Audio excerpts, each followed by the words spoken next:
19h, 21h, Time Foot spécial Euro 2021 avec Bilal Nenman. Et bonsoir à tous et bienvenue sur l'antenne de Beurre FM, toujours dans la joie et la bonne humeur, accompagné de toute l'équipe de Time Foot, 19h, 21h en ce mardi 6 juillet. On verra quoi en ce mardi? On verra bien sûr les deux demi-finales de cette phase finale de l'Euro 2020. Allez, l'Angleterre, Danemark et aussi le match tant attendu de ce soir, Italie-Espagne. Notre invité de ce soir, l'avocat sportif Badou Sambagué sera avec nous, et oui, exceptionnellement. On parlera aussi de Ramos au Paris Saint-Germain, même de cette vague d'arrivée du côté du club de la capitale, et oui, qui fait du bien à tous ses supporters et ses titis aussi parisiens. Une page mercato s'imposera dans cette émission spéciale football, et oui, avec nos clubs français, mais aussi à l'échelle mondiale, voire européenne, sans oublier la compo et l'avant-match de ce Italie-Espagne. Vous pouvez réagir avec nous, et pourquoi? Parce que en ce mardi 6 juillet, et oui, on le rappelle, c'est journée des résultats du baccalauréat. Si vous vous faites plaisir, voilà, vous vous faites plaisir, tranquille, en famille. On l'espère en tout cas que vous avez eu ce fameux baccalauréat en cette année 2021, assez quand même tumultueuse. Vous composez le numéro du standard, le 01 53 48 3000, pour passer une petite dédicace. Ça nous fera plaisir aussi sur l'antenne de Beurre FM.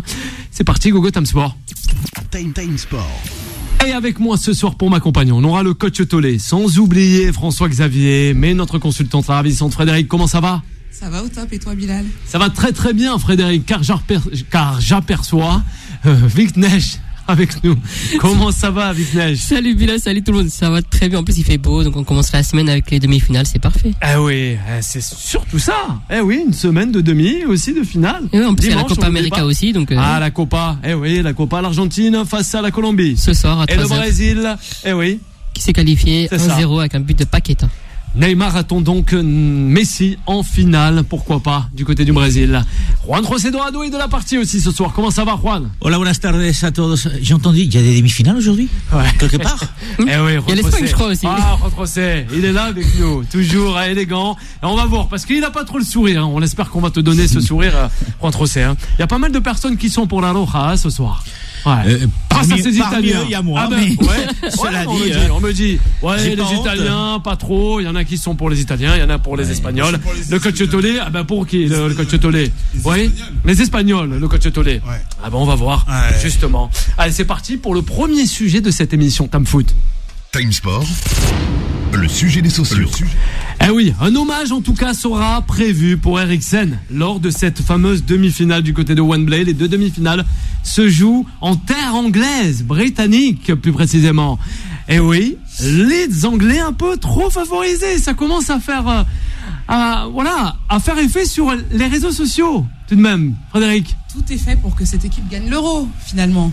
Bon, on va pas se mentir, les 4 équipes qui sont en demi-finale ont quand même joué les 3 matchs de phase de poule à domicile. Donc visiblement, ça a été un avantage considérable. Maintenant, l'Angleterre, encore une fois, va pouvoir jouer à domicile la demi-finale et évidemment la finale. Donc c'est un avantage. C'est une équipe qui monte en puissance doucement, qui affichait quand même quelques lacunes au niveau du jeu, mais finalement le système de Southgate fonctionne. Défensivement, c'est très fort. Cette équipe n'a encaissé aucun but depuis le début de la compétition. Donc je pense quand même que leur force, finalement, c'est leur stabilité au niveau défensif. Ça fait un petit peu penser sur certains points au Portugal de 2016 qui gagne l'Euro et à l'équipe de France de 2018. Donc je pense que cette équipe a quand même ce qu'il faut pour peut-être gagner la compétition. Maintenant, attention au Danemark. C'est une équipe jeune, c'est une équipe... Tu as parlé d'Eriksen tout à l'heure. Moi, je pense qu'ils sont en mission. Ils jouent aussi pour lui avec ce qui s'est passé en début de compétition. C'est une équipe qui n'a rien à perdre. L'Angleterre a la pression, non seulement par rapport à ses spectateurs, le fait de jouer à domicile, mais parce que tout le monde s'attend à ce que l'Angleterre batte le Danemark. Donc je pense que ça va être un match... Attention, les Danois, 1992, on le rappelle. Frédéric, oui. Juan José, les Danois. Moi, j'ai 2 réflexions sur ce match. Alors, la première, c'est effectivement, on fait tout pour que, entre guillemets, on fait tout pour que l'Angleterre gagne. C'est vrai qu'elle va jouer 6 des 7 matchs si elle arrive en finale chez elle, donc à Wembley, ce qui est quand même un avantage important. Mais bon, ça c'était prévisible.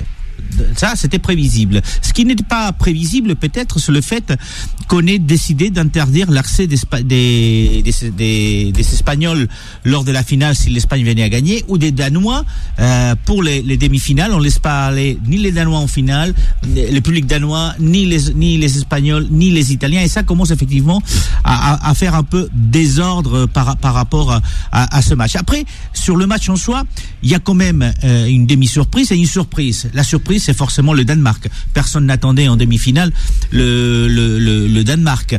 Et encore une fois, ça nous rappelle l'épopée danoise de 1992 lors de l'Euro qu'ils ont remporté. Voilà, qu'ils avaient été repêchés après l'exclusion de l'ex-Yougoslavie.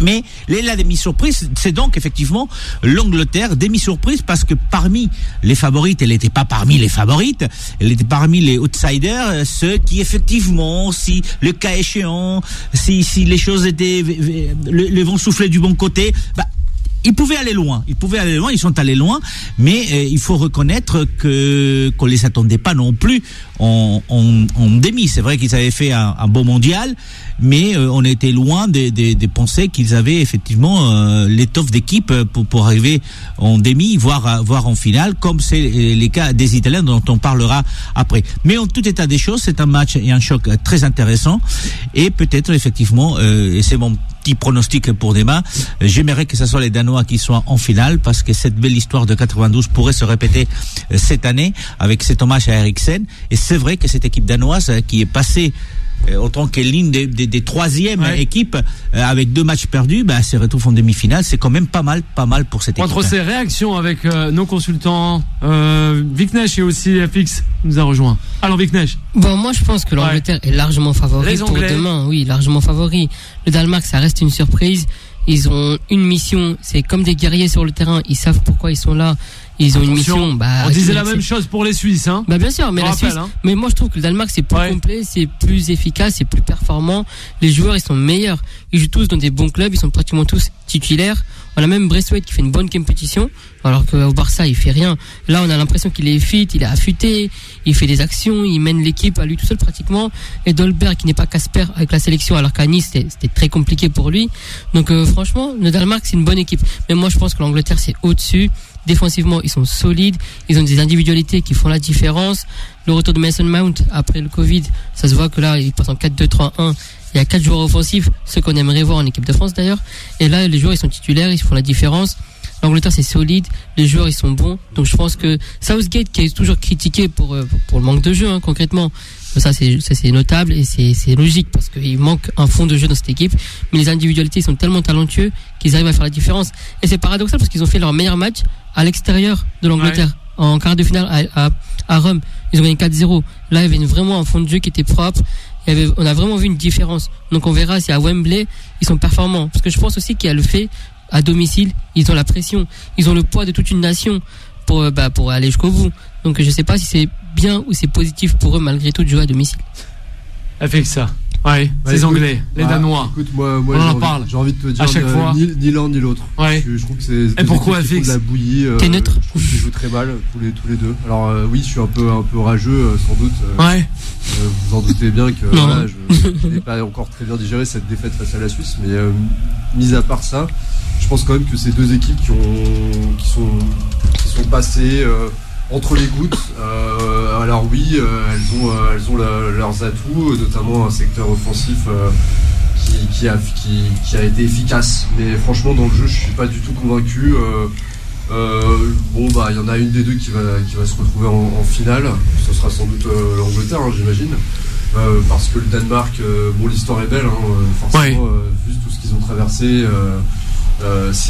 C'est beau, mais après en termes d'effectifs et en termes de qualité de jeu, je trouve que demi-finale c'est vraiment très cher payé. Et puis l'Angleterre, vraiment, je suis pas du tout convaincu. Par les Anglais. Non, je suis pas du tout convaincu, même si ils ont leur petit quatuor pas mal devant. Je pense que vraiment c'est cher payé de voir les Anglais et les Danois à ce niveau-là. Et j'attends pas grand chose de ce match. On verra bien en finale.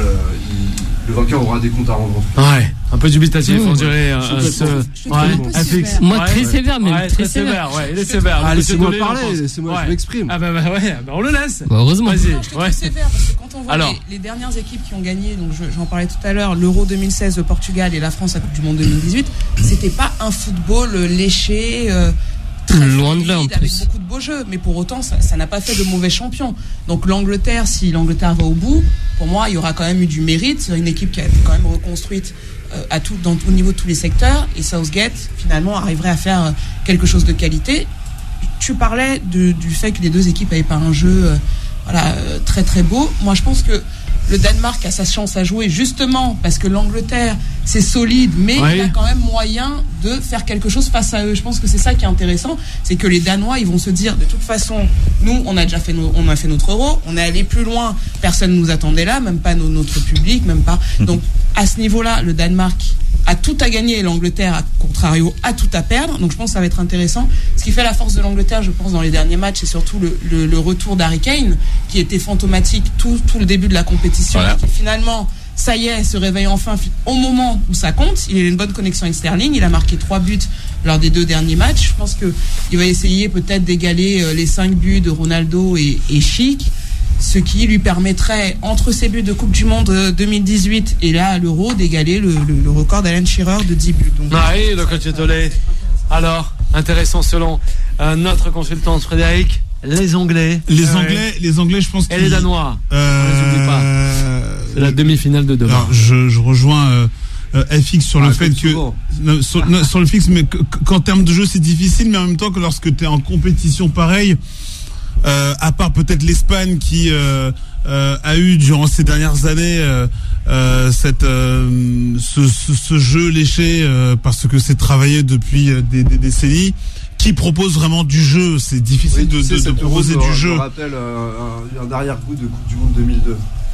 Avec des équipes improbables qui sont passées, mais aujourd'hui en termes de jeu, quand t'es en sélection, qui propose une garantie de jeu, il y en a très peu. Non, mais t'as au moins un ou deux joueurs qui font rêver par équipe. Mais au deux joueurs. Côté danois et côté anglais, 0. Harry Kane, ça vous fait rêver, Harry Kane, il me fait pas forcément rêver, mais il est efficace. Il est très bon. Efficace, hein. Il a 3 buts. Il a attendu il a 3 buts, ça suffit. Il a attendu le match pour marquer. Mais il est très bon les 2 derniers matchs. Mais il est efficace. Grealish, il est très bon. Quand même, oui, Frédéric. Après l'Angleterre avait réalisé comme une Coupe du Monde plutôt solide il y a quelques années. Là, ils sont en demi-finale à Wembley. Ils vont pas laisser passer. Je pense que pour eux c'est une opportunité exceptionnelle, et ils élimineront le Danemark, qu'il va falloir aller chercher quand même. Je suis de mauvaise humeur, j'ai envie que cet Euro s'arrête. Dimanche, encore quelques jours. J'ai envie que la Ligue 1 reprenne là. Mais non. Ouais, pour la qualité du jeu. Ouais, c'est ça. Il veut voir des Lorient, c'est pas mal. Mais on pourrait le savoir pourquoi. La France.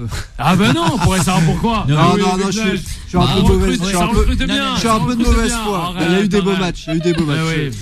Ce qui est quand même sur ce match, sur cette demi-finale de demain, ce qui est quand même paradoxal, c'est que physiquement les deux équipes se tiennent, parce que c'est deux équipes assez physiques. Donc je pense pas il peut y avoir un duel physique, mais il va pas y avoir un vainqueur clairement dans ces domaines. Après, techniquement, je pense que les deux équipes se valent aussi, techniquement. Donc, ça va être plutôt la tactique. Et à l'intérieur de cette tactique, ce qui m'inquiète le plus, c'est quoi ? C'est les Anglais, justement à cause de la pression. Parce que eux, ils sont chez soi. Eux, ils ont un but. Ils ont pas de pression. Qui est arrivé. C'est à domicile. Là, c'est fini. 75% du stade rempli. Ils savent qu'ils ont l'opportunité de jouer une finale. Depuis combien 66, donc imaginez. Et cette pression-là, elle peut être fatale pour cette équipe anglaise.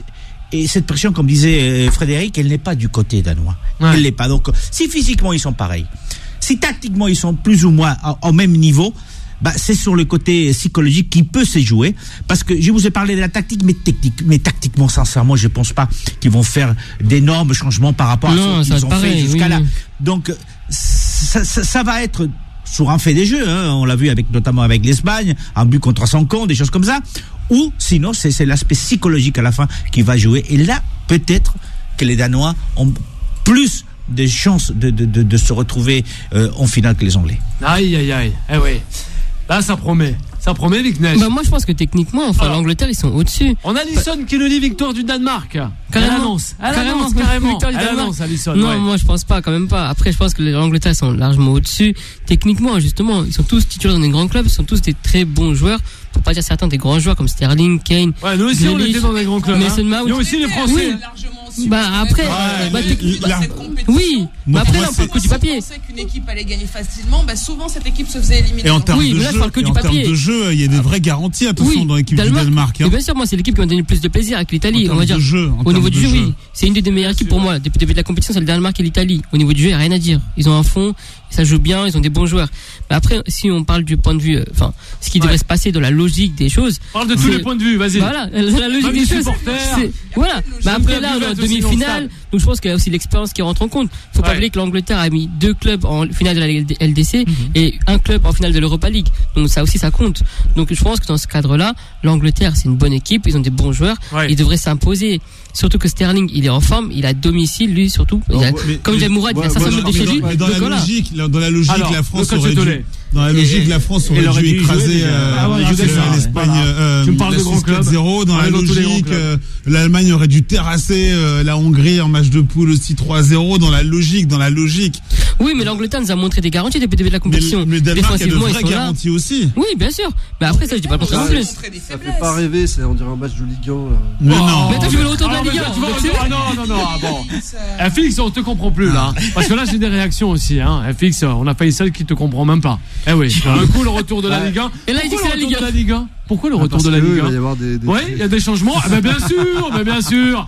Mais oui, Juan Trocé, ça fait plaisir aux Marseillais, le retour de la Ligue 1. Mais oui, Marseille est en train de remplir pas mal de. Ah oui, mais c'est pour ça. Frédéric, alors, l'Euro. S'il veut le retour de la Ligue 1, nous, pour le moment, on se concentre quand même sur les derniers matchs qui nous restent de l'Euro. Je pense qu'on a eu un Euro, c'était pas une qualité exceptionnelle, mais en année Covid, je pense que ça se tenait. Donc, l'Angleterre, s'il ne gagne pas et ne se qualifie pas pour la finale, ce sera un échec. Bah oui, carrément. Oui, là, oui, bien sûr. Ils ont quand même eu un tableau très favorable. On a parlé du fait qu'ils ont joué à domicile quasiment tout le long. Donc, comme disait Juan Trocé, ça va se jouer certainement au mental. Et on verra si à la fin, ça va être les Anglais qui vont gagner. Mais moi, je pense qu'il ne faut pas négliger le Danemark. Ça sera un match difficile parce que les Danois n'ont aucune pression. On les attendait pas, on sait d'où ils viennent. Ils ont eu aussi cet élément qui a fait que ça leur a donné un supplément d'âme supplémentaire. Ils produisent en plus par rapport à ce qu'on voit du beau jeu, c'est assez solide. Il va falloir aller les chercher aussi. Donc les Anglais ça va pas être la promenade des Anglais à Nice. De Nice, comme le dit Viknesh. Non, mais avant la pause, la première. Après oui, pour dire sur le Danemark, moi je pense que c'est une bonne équipe. C'est une bonne équipe, c'est une équipe qui produit du jeu. Ils ont réussi à changer de système avec la blessure, l'incident avec Eriksen. Ouais. Donc l'entraîneur s'est adapté aux joueurs qu'il avait et ils ont des bons joueurs. Ils font plaisir, ils donnent du plaisir devant leur match. Donc à ce niveau-là, il n'y a pas grand-chose à dire, mais je pense malgré tout que l'Angleterre, il doit faire la différence. Vous restez avec nous, on reviendra avec notre large page sur le Mercato, c'est promis, avec notre invité Badou Sambagué, et aussi on parlera de ce tant attendu Italie-Espagne ce soir 21h du côté de Wembley. À de suite. Time Foot spécial Euro 2021 revient dans un instant. 19h, 21h, Time Foot spécial Euro 2021 avec Bilal Nenman. Et oui, pas que Bilal, il y a aussi Yanis. Ah là là, Yanis, il vient de se réveiller, bien sûr. Benzema va peut-être, arriver du côté de Marseille. Marseille. On balance des infos comme ça, non, c'est une fake news. Enfin, faut pas la balancer comme ça. En tout cas, Marseille fait un carton plein dans la planète Mercato estival. De cet été. Justement, on va en reparler de suite là avec l'équipe de Tam Foot. On est ensemble jusqu'à 21h. Frédéric, FX est avec nous, Viknesh, Juan Trocé et le coach Tolé. N'oubliez pas le 01 53 48 3000 pour réagir concernant la planète Mercato avec Ramos au Paris Saint-Germain. Time Sport. Le duel. Ça sera un sacré duel. En tout cas pour cette défense parisienne. À quoi doit-on s'attendre du côté du Paris Saint-Germain avec un certain Sergio Ramos? Déjà, est-ce qu'on va avoir le Ramos version 2019-2020 qui était monstrueux ou 2020-2021 qui était blessé et qui a une saison assez compliquée? Donc c'est ça qui va être intéressant de voir. Maintenant, Ramos, c'est un monument. Ça veut dire que c'est un mec qui arrive, c'est un leader, il a un palmarès incroyable. On en a parlé beaucoup, on disait que sur coup de pied arrêté. Ouais. Mais vieux, il y en a un qui nous disait Ramos, oui, c'est un joueur, mais vieux, fin de carrière, ça pourra pas apporter sa compétence. C'est vrai qu'il est vieux. Son expérience plutôt. Par exemple, on a bien vu que le PSG s'est séparé de Thiago Silva et on a vu qu'il a tenu la défense de Chelsea et que finalement, il en avait encore sous le pied. Donc je pense que Ramos, s'il arrive à bien se remettre de sa blessure du genou qu'il a complètement plombé cette saison, je pense que Ramos, ça peut être exceptionnel. C'est surtout que Ramos va remplacer Kimpembe. Oh my God. Oui, fixe. Kimpembe, vous avez vu son euro. Je pense que le Ramos à côté, c'est l'assurance tout risque.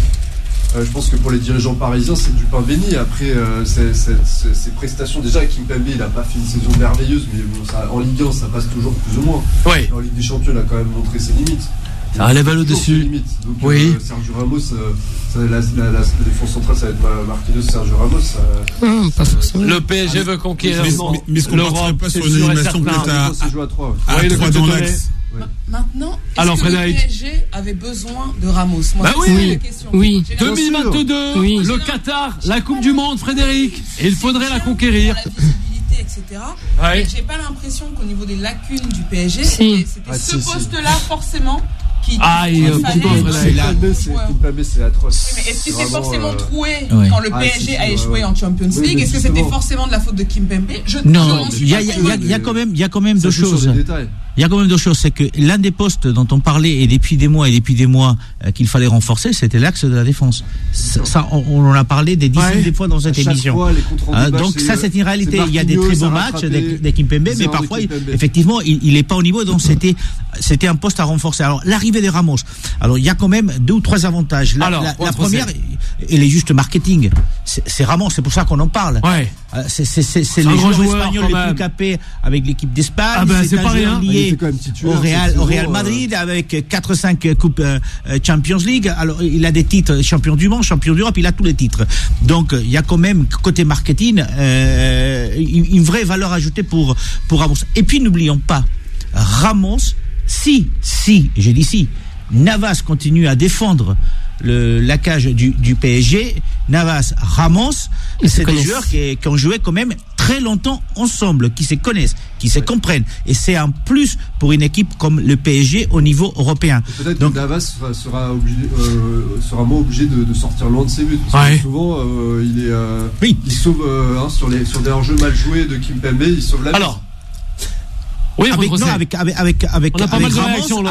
Ramos, on joue avec une défense avancée. Voilà. Ce qui était le cas du côté du Real Madrid. Donc, non, il y a vraiment un intérêt supplémentaire. Et puis, écoutez, vous avez, on en parlait hors antenne, mais vous pouvez vous retrouver, mais vous pouvez vous retrouver avec un Real Madrid bis pratiquement.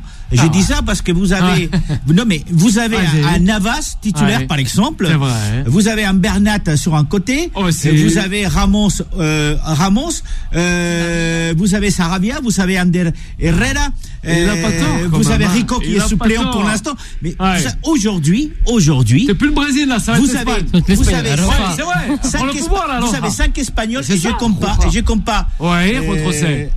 Alors Hakimi, qui est aussi espagnol parce qu'il est né à Madrid et il a la double nationalité. On a Sophia, Nasser qui sont d'accord avec toi et sans oublier aussi Nasser et toute sa famille qui nous écoute ce soir avec Badissad. Et oui, mais qui vont mettre sur le banc sur cette défense? Marquinhos, ça fait un peu rire, quoi. Jamais. Kimpembe. Il fait une défense à 3. Tout dépend. Il fait une défense à 3. C'est Kimpembe.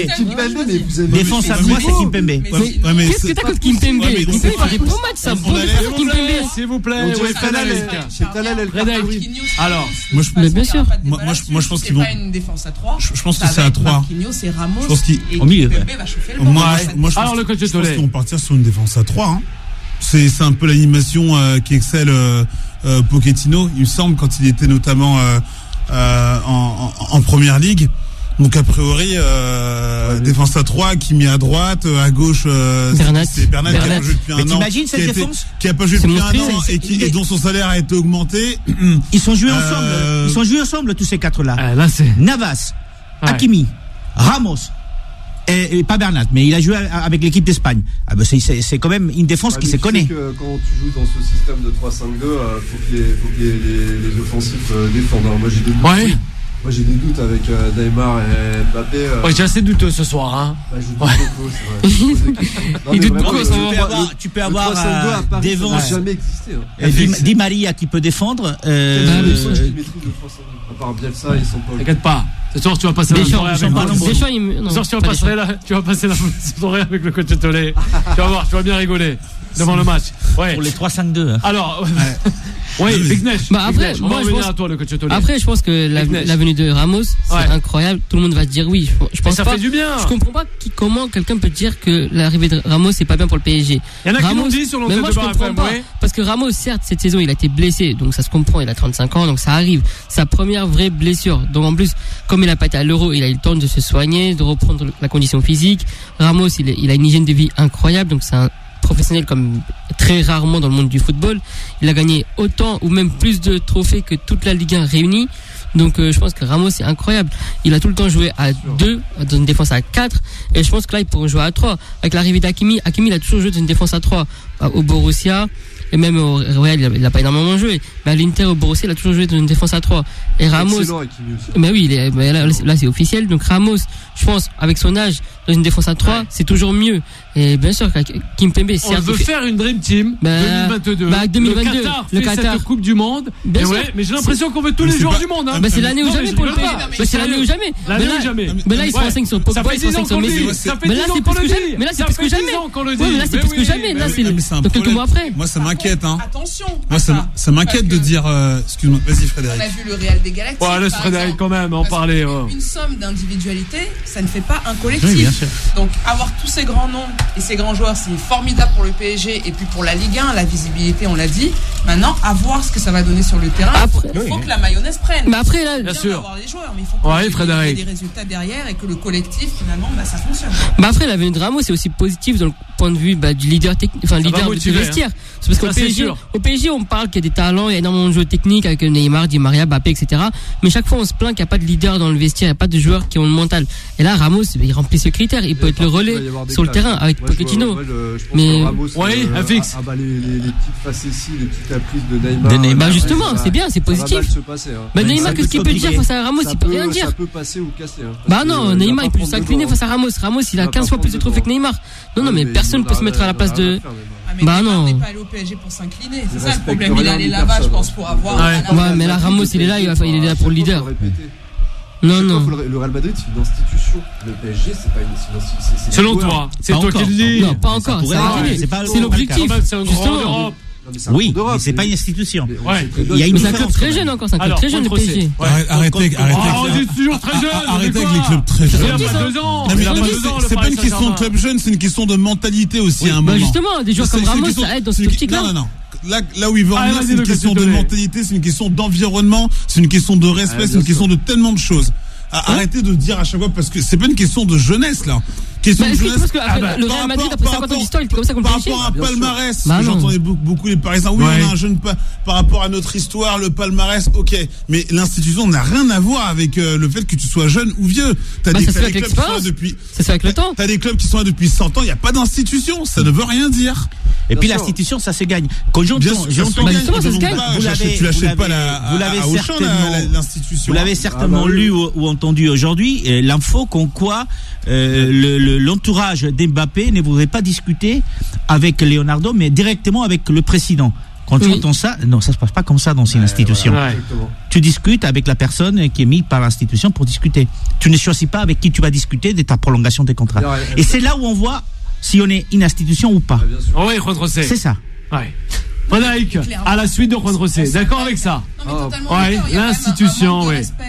De certains joueurs vis-à-vis du PSG, mais parce que ce n'est pas une institution. Quand tu es dans une institution, tu t'inclines parce que le club est plus grand que toi. Le problème du PSG, c'est que beaucoup de joueurs se sentent au-dessus du club, ce qui crée une difficulté dans la construction et puis dans le fait de gagner des titres comme la Ligue des Champions. Sur le papier, ils auraient dû gagner. Oui, il fixe ça. Ils ont Neymar, Mbappé, ils ont toujours pas gagné la Ligue des Champions, c'est quand même problématique. ils ont bah non, là c'est que des joueurs. Bah non, ça veut rien dire ça. Ouais. Enfin, ça prouve bien que le problème est très profond dans ce club. On a Marine qui nous écoute avec Malik et qui nous dit Leonardo, le comeback de Leonardo, je trouve, est décevant. Le retour de Leonardo au PSG après son premier mandat, là, je trouve qu'il incarne. On pensait qu'il arriverait à. Ça allait faire du bien. Prendre le dessus, que ça allait mais là non. Alors oui, il recrute bien, mais. Il y a des joueurs. Le chèque est présent aussi. Le carnet plutôt. Pas plus. Mais pas plus qu'à l'époque Kluivert. Moi, ce que je trouve inquiétant, c'est quand j'entends dire que c'est l'année ou jamais. Ouais. Alors déjà, ça veut dire que le PSG rentre, c'est-à-dire que tu rentres dans un raisonnement où tu te dis mais là, on a recruté tant, faut absolument gagner, sinon quoi? Le club va. Il y a toujours eu des recrutements. Le club va s'arrêter, qu'est-ce qui va se passer? Je pose la question, Viknesh.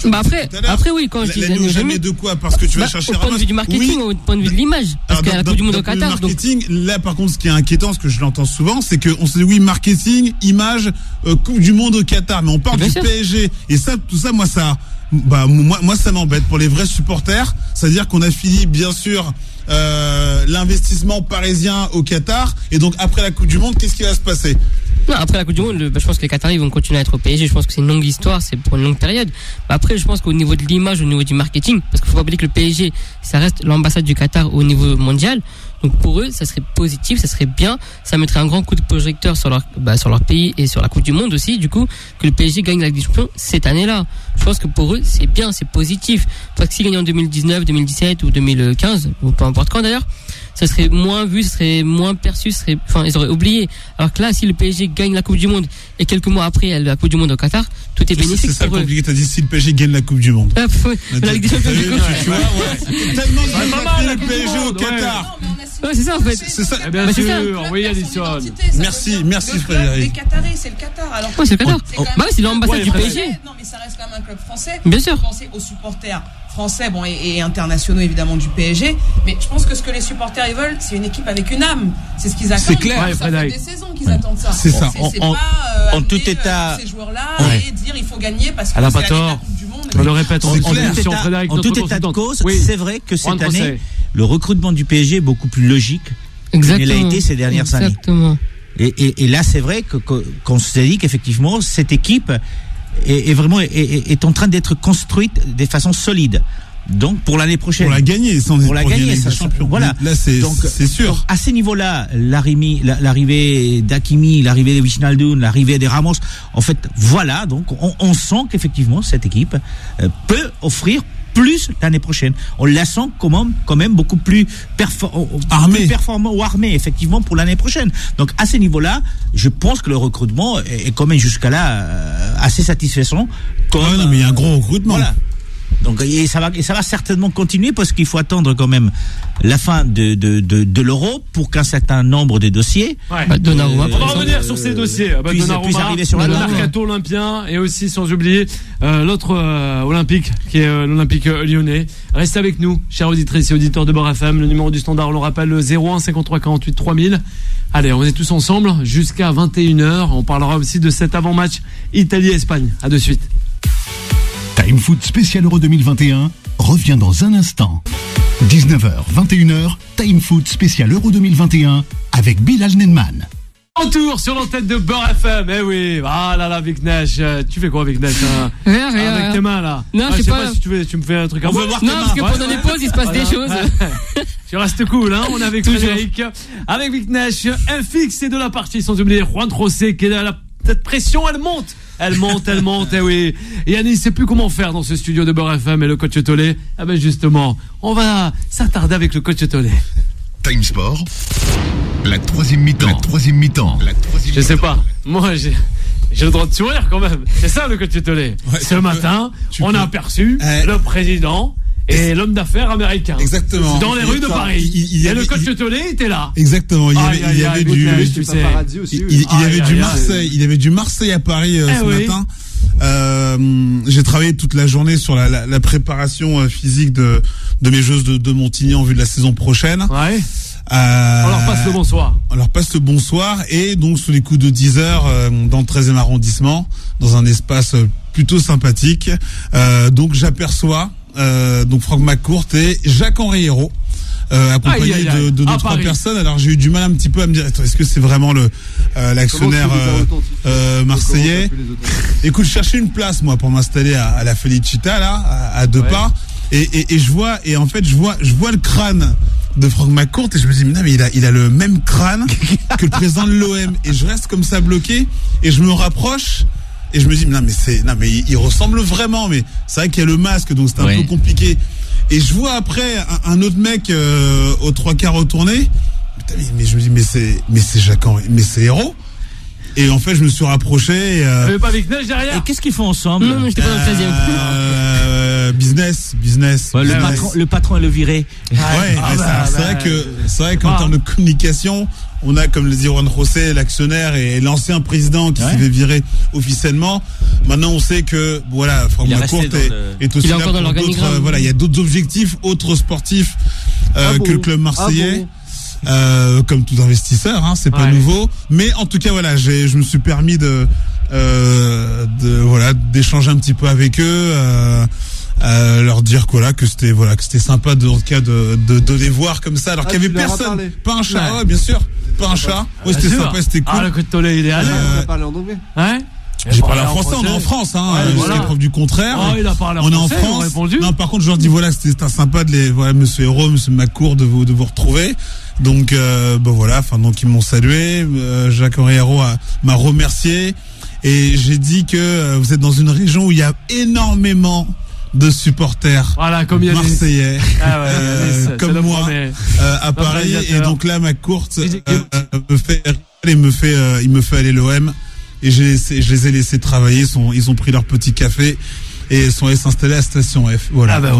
Du côté de la station F. Avec Nash, les a ratés. Ils sont affûtés. Ils sont affûtés. Des interviews. Petit jean, petite basket, tranquille. Avant les vacances. Pendant que Pablito, Longoria. Frédéric, l'Olympique de Marseille, oui. On en parle depuis hier. L'Olympique de Marseille qui fait un super mercato. Voilà, c'est assez surprenant même. Ça faisait longtemps qu'on les avait pas vus à ce niveau. Oui. Je sais pas. Tout m'a l'air plutôt cohérent, mais l'info que j'ai entendue par rapport à une possible venue de Ben Arfa, selon la volonté du coach, je ne comprends pas. Ça, c'est un mystère. Mais Sampaoli peut faire à Marseille. Sampaoli n'a pas besoin de. Il est talentueux, Athènes. Je pense qu'il a fait. Dans les tribunes. Et encore. Si, tu le fais en fin de match, ça casse des erreurs de défense. Mais est-ce qu'il est encore rapide? Je sais pas, on l'a pas vraiment vu à Bordeaux, donc. Non, il était. Mais le mercato de Marseille. Longoria, il faut saluer le boulot qu'il fait. Il y a Anguille Souroche. On en parlait. C'est pas possible. Les joueurs, ils viennent pas que à cause de Longoria. La réalité, c'est qu'il y a quand même une. Alors, je rejoins ce qu'a dit Frédéric, c'est que pour suivre un peu plus l'OM, ça fait longtemps qu'il n'y avait pas une stratégie de recrutement aussi importante. Je pense que le dernier qui avait une petite stratégie, c'était Pape Diouf. Là, on parle des années 2005-2009, mais là, il faut savoir quand même que depuis 6 mois où Longoria est arrivé, il y a une restructuration au niveau du centre de formation, au niveau de la cellule de recrutement également, où il a été chercher des recruteurs de haut standing, dont on ne parle pas trop, mais on sait qu'il y a un vrai travail. Des prêts avec option d'achat autour de 15, 20, 25 millions. D'où sort cet argent? Alors après, la réalité, il y a un point qu'on oublie, c'est que alors c'est lequel, il m'arrive d'entendre sur ce plateau que l'OM n'attire personne. J'entends Marseille. L'OM n'attire plus, etc. La réalité, c'est que ce club a tellement été mal géré, donc forcément, il y a jusqu'à présent plus d'argent dans les caisses. Il était impossible de faire venir des joueurs on va dire entre guillemets de qualité. Mais lorsque tu es joueur professionnel et que tu as possibilité de jouer en France, le Vélodrome, le Parc des Princes, voire même Saint-Etienne, c'est encore autre chose, Nantes, etc., ça fait toujours rêver, tu vois. T'as envie d'aller t'es en Allemagne, t'as envie de jouer pour le Bayern, Dortmund, dans les grosses ambiances. Malheureusement, il y avait pas ces moyens-là. Maintenant, là, on peut se poser quand même la question, c'est que il y a encore 1 an, l'OM était à 2 doigts d'être quasi exclu de disputer la Ligue des Champions. C'était une histoire des 60 millions qui manquait. Même plus, Juan José. Mais pour compléter et là, on se retrouve à voir.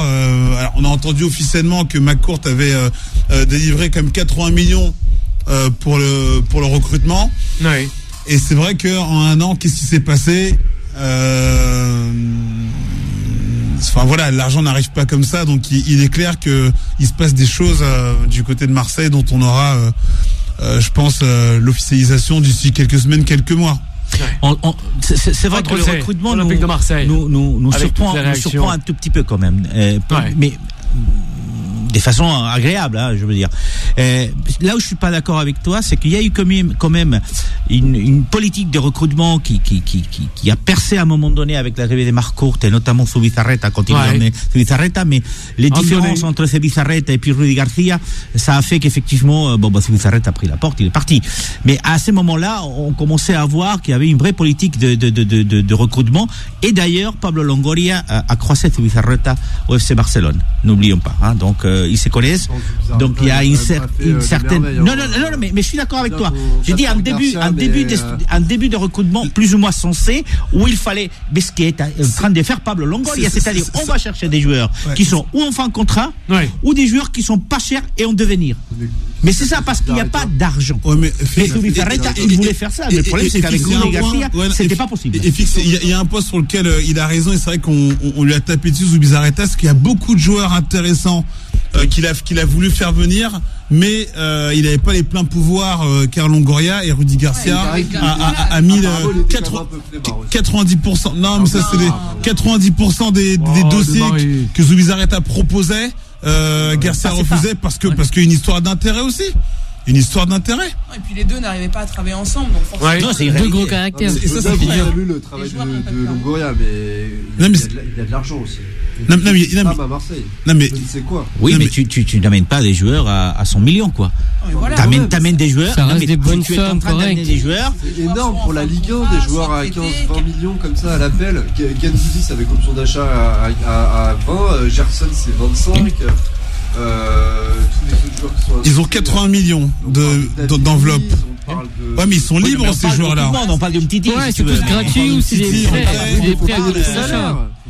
La réalité, c'est qu'il y a un certain nombre des joueurs dont la valeur a été dépréciée parce qu'ils n'ont pas été. C'est le cas des Umtiti, c'est le cas des certains joueurs français après l'Euro ratés entre guillemets et dont la valeur s'est dépréciée. Et donc c'est vrai qu'il y a des clubs qui s'intéressent à eux. Mais Marseille aujourd'hui est un club qui peut, je crois, devient intéressant pour un certain nombre de joueurs. Pas des 12e niveau, mais bon, de la 12e file, quoi. Et puis ça peut qui sont pas des stars mondiales. Ça peut permettre à certains joueurs de se relancer.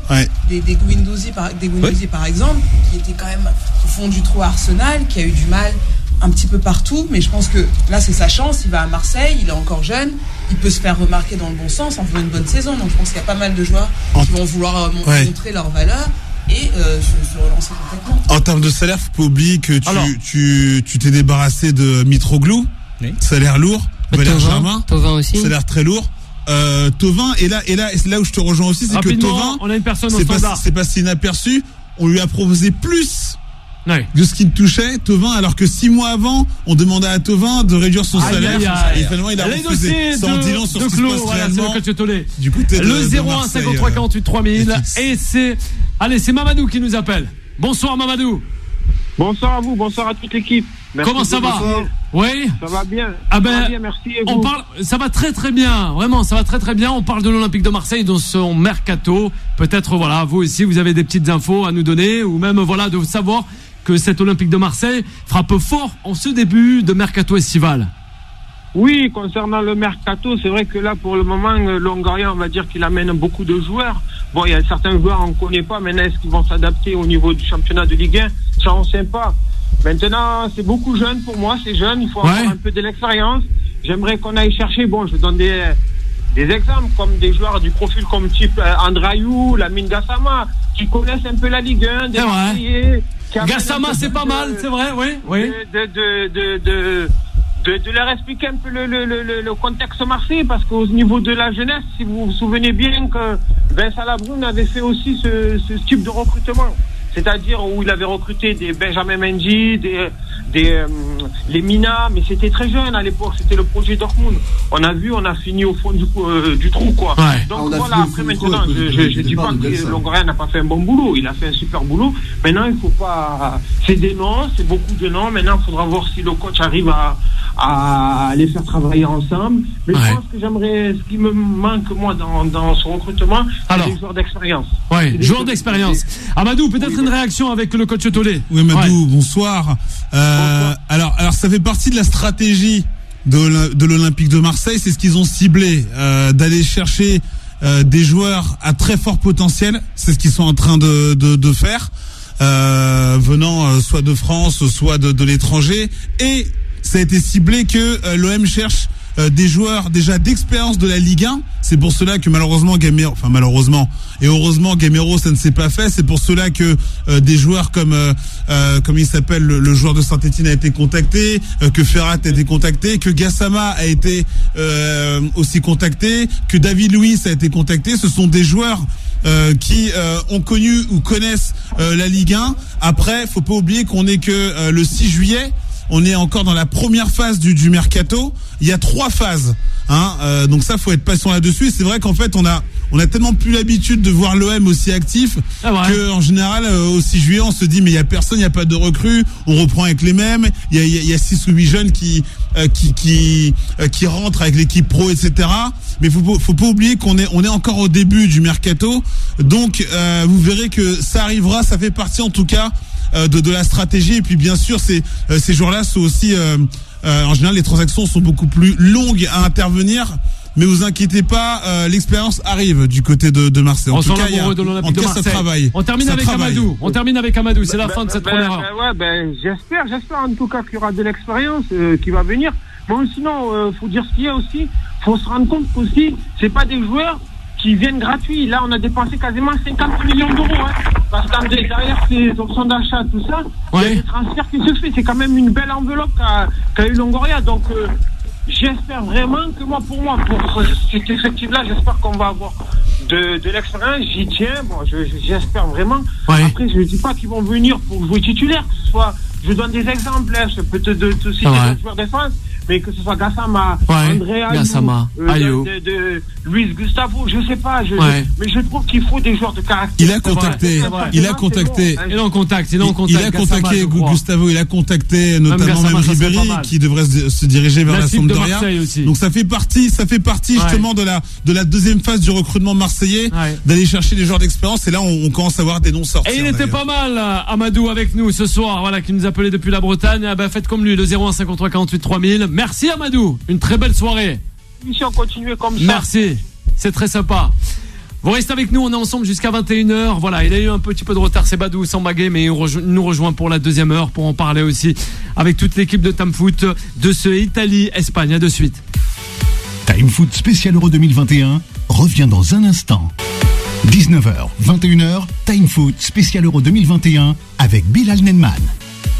Sur l'antenne de Beurre FM pour cette deuxième heure. Et oui, on est toujours en compagnie de Coach Tolé, de Juan Trocé, notre consultante Frédéric Vicnech et FX. Voilà, FX qui est resté avec nous aussi. On l'accueille aussi dans cette émission. Allez, c'est pas un tout nouveau, on le connaît très très bien, c'est Badou Sambagué. Bonsoir Badou.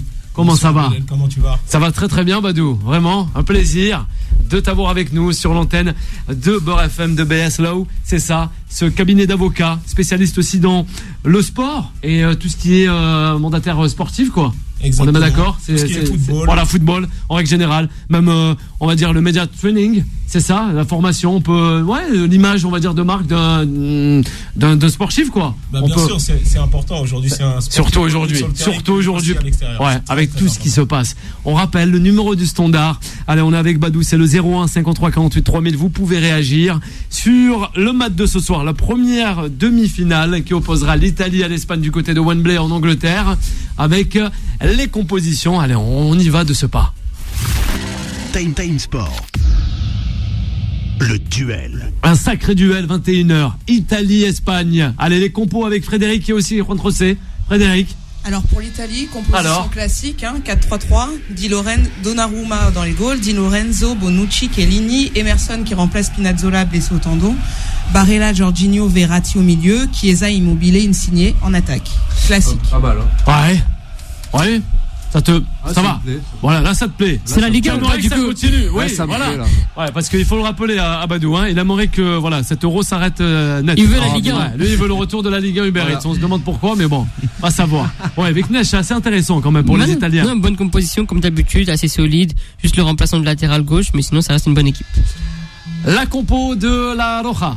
Alors, la compo, c'est du 4-3-3 classique pour Luis Enrique, avec quand même quelques nouveautés. Toujours Unai Simon, qui a été donc titulaire tout au long de cette Coupe d'Europe, avec Azpilicueta, Laporte, Eric Garcia et Jordi Alba. Eric Garcia qui revient, qui était donc remplaçant face à la Suisse, mais c'est Pau Torres qui va chauffer le banc aujourd'hui. Eric Garcia revient dans l'axe de la défense, avec un milieu de terrain classique, Koke, Busquets et Pedri, et puis l'attaque avec Dani Olmo, Ferran et puis Oyarzabal, Morata et sur le banc de touche. Donc Luis Enrique, c'est un peu la surprise. On pensait que Morata allait être titulaire, d'autant plus qu'il connaît bien la défense italienne, mais non, il a été remplacé et donc c'est Oyarzabal sur le côté, Dani Olmo sur le côté droit et Ferran au milieu. Qu'est-ce qu'il cherche? Il cherche tout simplement des joueurs qui vont vite, des joueurs qui sont très agiles et qui peuvent faire bousculer la défense italienne. Donc ce qu'il faut remarquer, c'est que Laporta a joué tous les matchs de l'Espagne, Unai Simon a joué tous les matchs de l'Espagne. Ce sont les deux seuls joueurs qui ont joué absolument tous les matchs, les 90 minutes. Réaction avec le coach Solé, mais aussi avec Frédéric. C'est la question que j'avais posée à Juan Rossi, qui a été justement l'animation que Luis Enrique voulait mettre en place. Mais ça veut dire quoi? Ça veut dire qu'on part sur une configuration où l'Espagne risque peut-être de laisser le ballon à l'Italie et de procéder en contre-attaque avec des transitions. Non, d'ailleurs, la question a été posée à Luis Enrique en conférence de presse et il a dit, mais nous, on laisse jamais le ballon à l'adversaire. Jamais. Et la même question a été posée aux Italiens, il a dit, nous, on joue pas comme l'Espagne. C'était la réponse des Mancini. Mais mais c'est vrai que là, l'Espagne va essayer de déborder les Italiens sur une défense, je n'allais pas dire vieillissante, mais sur une défense, effectivement, qu'on peut faire bouger et pas avec le physique de Morata, qui dribble beaucoup moins qu'un Oyarzabal ou qu'un Ferran, par exemple.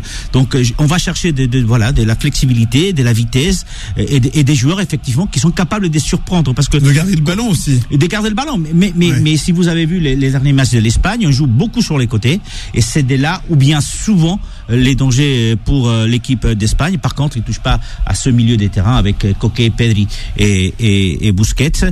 Donc une Espagne classique, mais une Espagne qui apparemment a envie effectivement de changer les pronostics, puisque c'est vrai, elle n'est pas aujourd'hui favorite dans ce match. Est-ce que tu penses pas savoir, Est-ce que tu penses pas que Frédéric, est-ce que ça te paraît pas léger en attaque quand même par rapport à l'Italie? L'Italie, c'est monstrueux quand même, Insigne, Immobile. Non, ça dépend. Léger, c'est équivalent. C'est équivalent.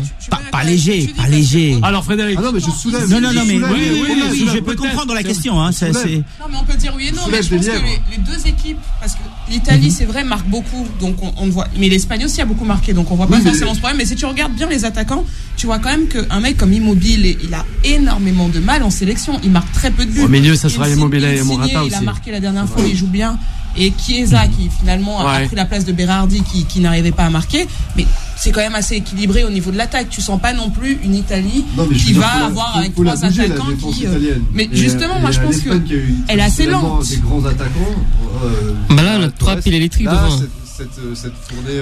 Oui, mais c'est une Espagne aussi. Rappelez-vous, c'est une Espagne aussi qui a joué très souvent sans avant-centre. Par exemple. 10 buts en 2 matchs en Espagne contre. Aujourd'hui, c'est la meilleure attaque. Et la Croatie. En ouverture. Non, pas numéro 9, vraiment, parce que le cas de Morata, il l'est, mais c'est vrai que sa façon de jouer face aux Italiens, peut-être n'est pas la plus adaptée. Déjà aussi parce qu'il connaît très bien la défense, mais aussi parce que la défense connaît très bien Morata. Et donc, la qualité de dribble de Morata n'est pas celle de Oyarzabal. Oyarzabal qui est l'un des meilleurs buteurs espagnols aujourd'hui. Combien il a mis cette année? Donc, il était 3e, je crois. Il était une quinzaine, 16 buts. Non, pas mal. Donc, avantage, désolé, Juan José. C'est Fala qui nous dit ça. Pour l'Italie. Badou, peut-être, alors en ouverture, on a eu les compositions. Badou, on le rappelle, son baguet de BS Group, avocat aussi, qui connaît justement cette planète sport par cœur. Oui, un mot sur cette première demi-finale du côté de Wembley. Italie-Espagne, un favori peut-être? Moi, la question des favoris me pose problème. Parce qu'à chaque fois qu'on parle d'un favori, pour moi, il est en danger. Donc, on parle de l'Italie depuis le début, on a parlé de la France, on a parlé de tout ça. J'ai dit pourquoi on parle d'eux? À l'arrivée, on se retrouve, la France, elle rentre à la maison, comme on dit, elle rentre en quart. Voilà. Donc, quand on regarde la composition aujourd'hui, l'Espagne, moi, ce qui m'attire aussi, c'est cette expérience qu'on peut avoir avec ces jeunes qu'on a pu apporter, Pedri, Torres, on a apporté aussi du 109 avec Laporte. Ça, c'est des choses qui sont intéressantes. On voit une équipe qui est montée en puissance progressivement, une équipe qui est en train de préparer, on va dire, prendre ses marques. Et on voit l'Italie, bien sûr, qui est aussi structurée avec la même chose. Toujours des joueurs expérimentés, 27, 28 ans, un peu roublard, une défense solide, et puis des joueurs qui peuvent faire la différence. Donc c'est un match où ça va être très difficile de déterminer qui va l'emporter. Mais quand on regarde l'Espagne, avec tout ce qu'on met derrière l'Italie, ils sont favoris, l'Italie est belle, etc. et tout, et toute l'euphorie qu'il y a derrière. J'ai vu aussi les derniers commentaires des joueurs italiens, notamment Donnarumma, qui a commencé à dire, voilà, attention, on sent que ça approche, ça approche, la sortie ou l'entrée, ou on ne sait pas trop. Donc c'est vrai que c'est intéressant de voir le degré de confiance, comment ça peut apporter aussi du danger. On l'a vu avec l'équipe de France.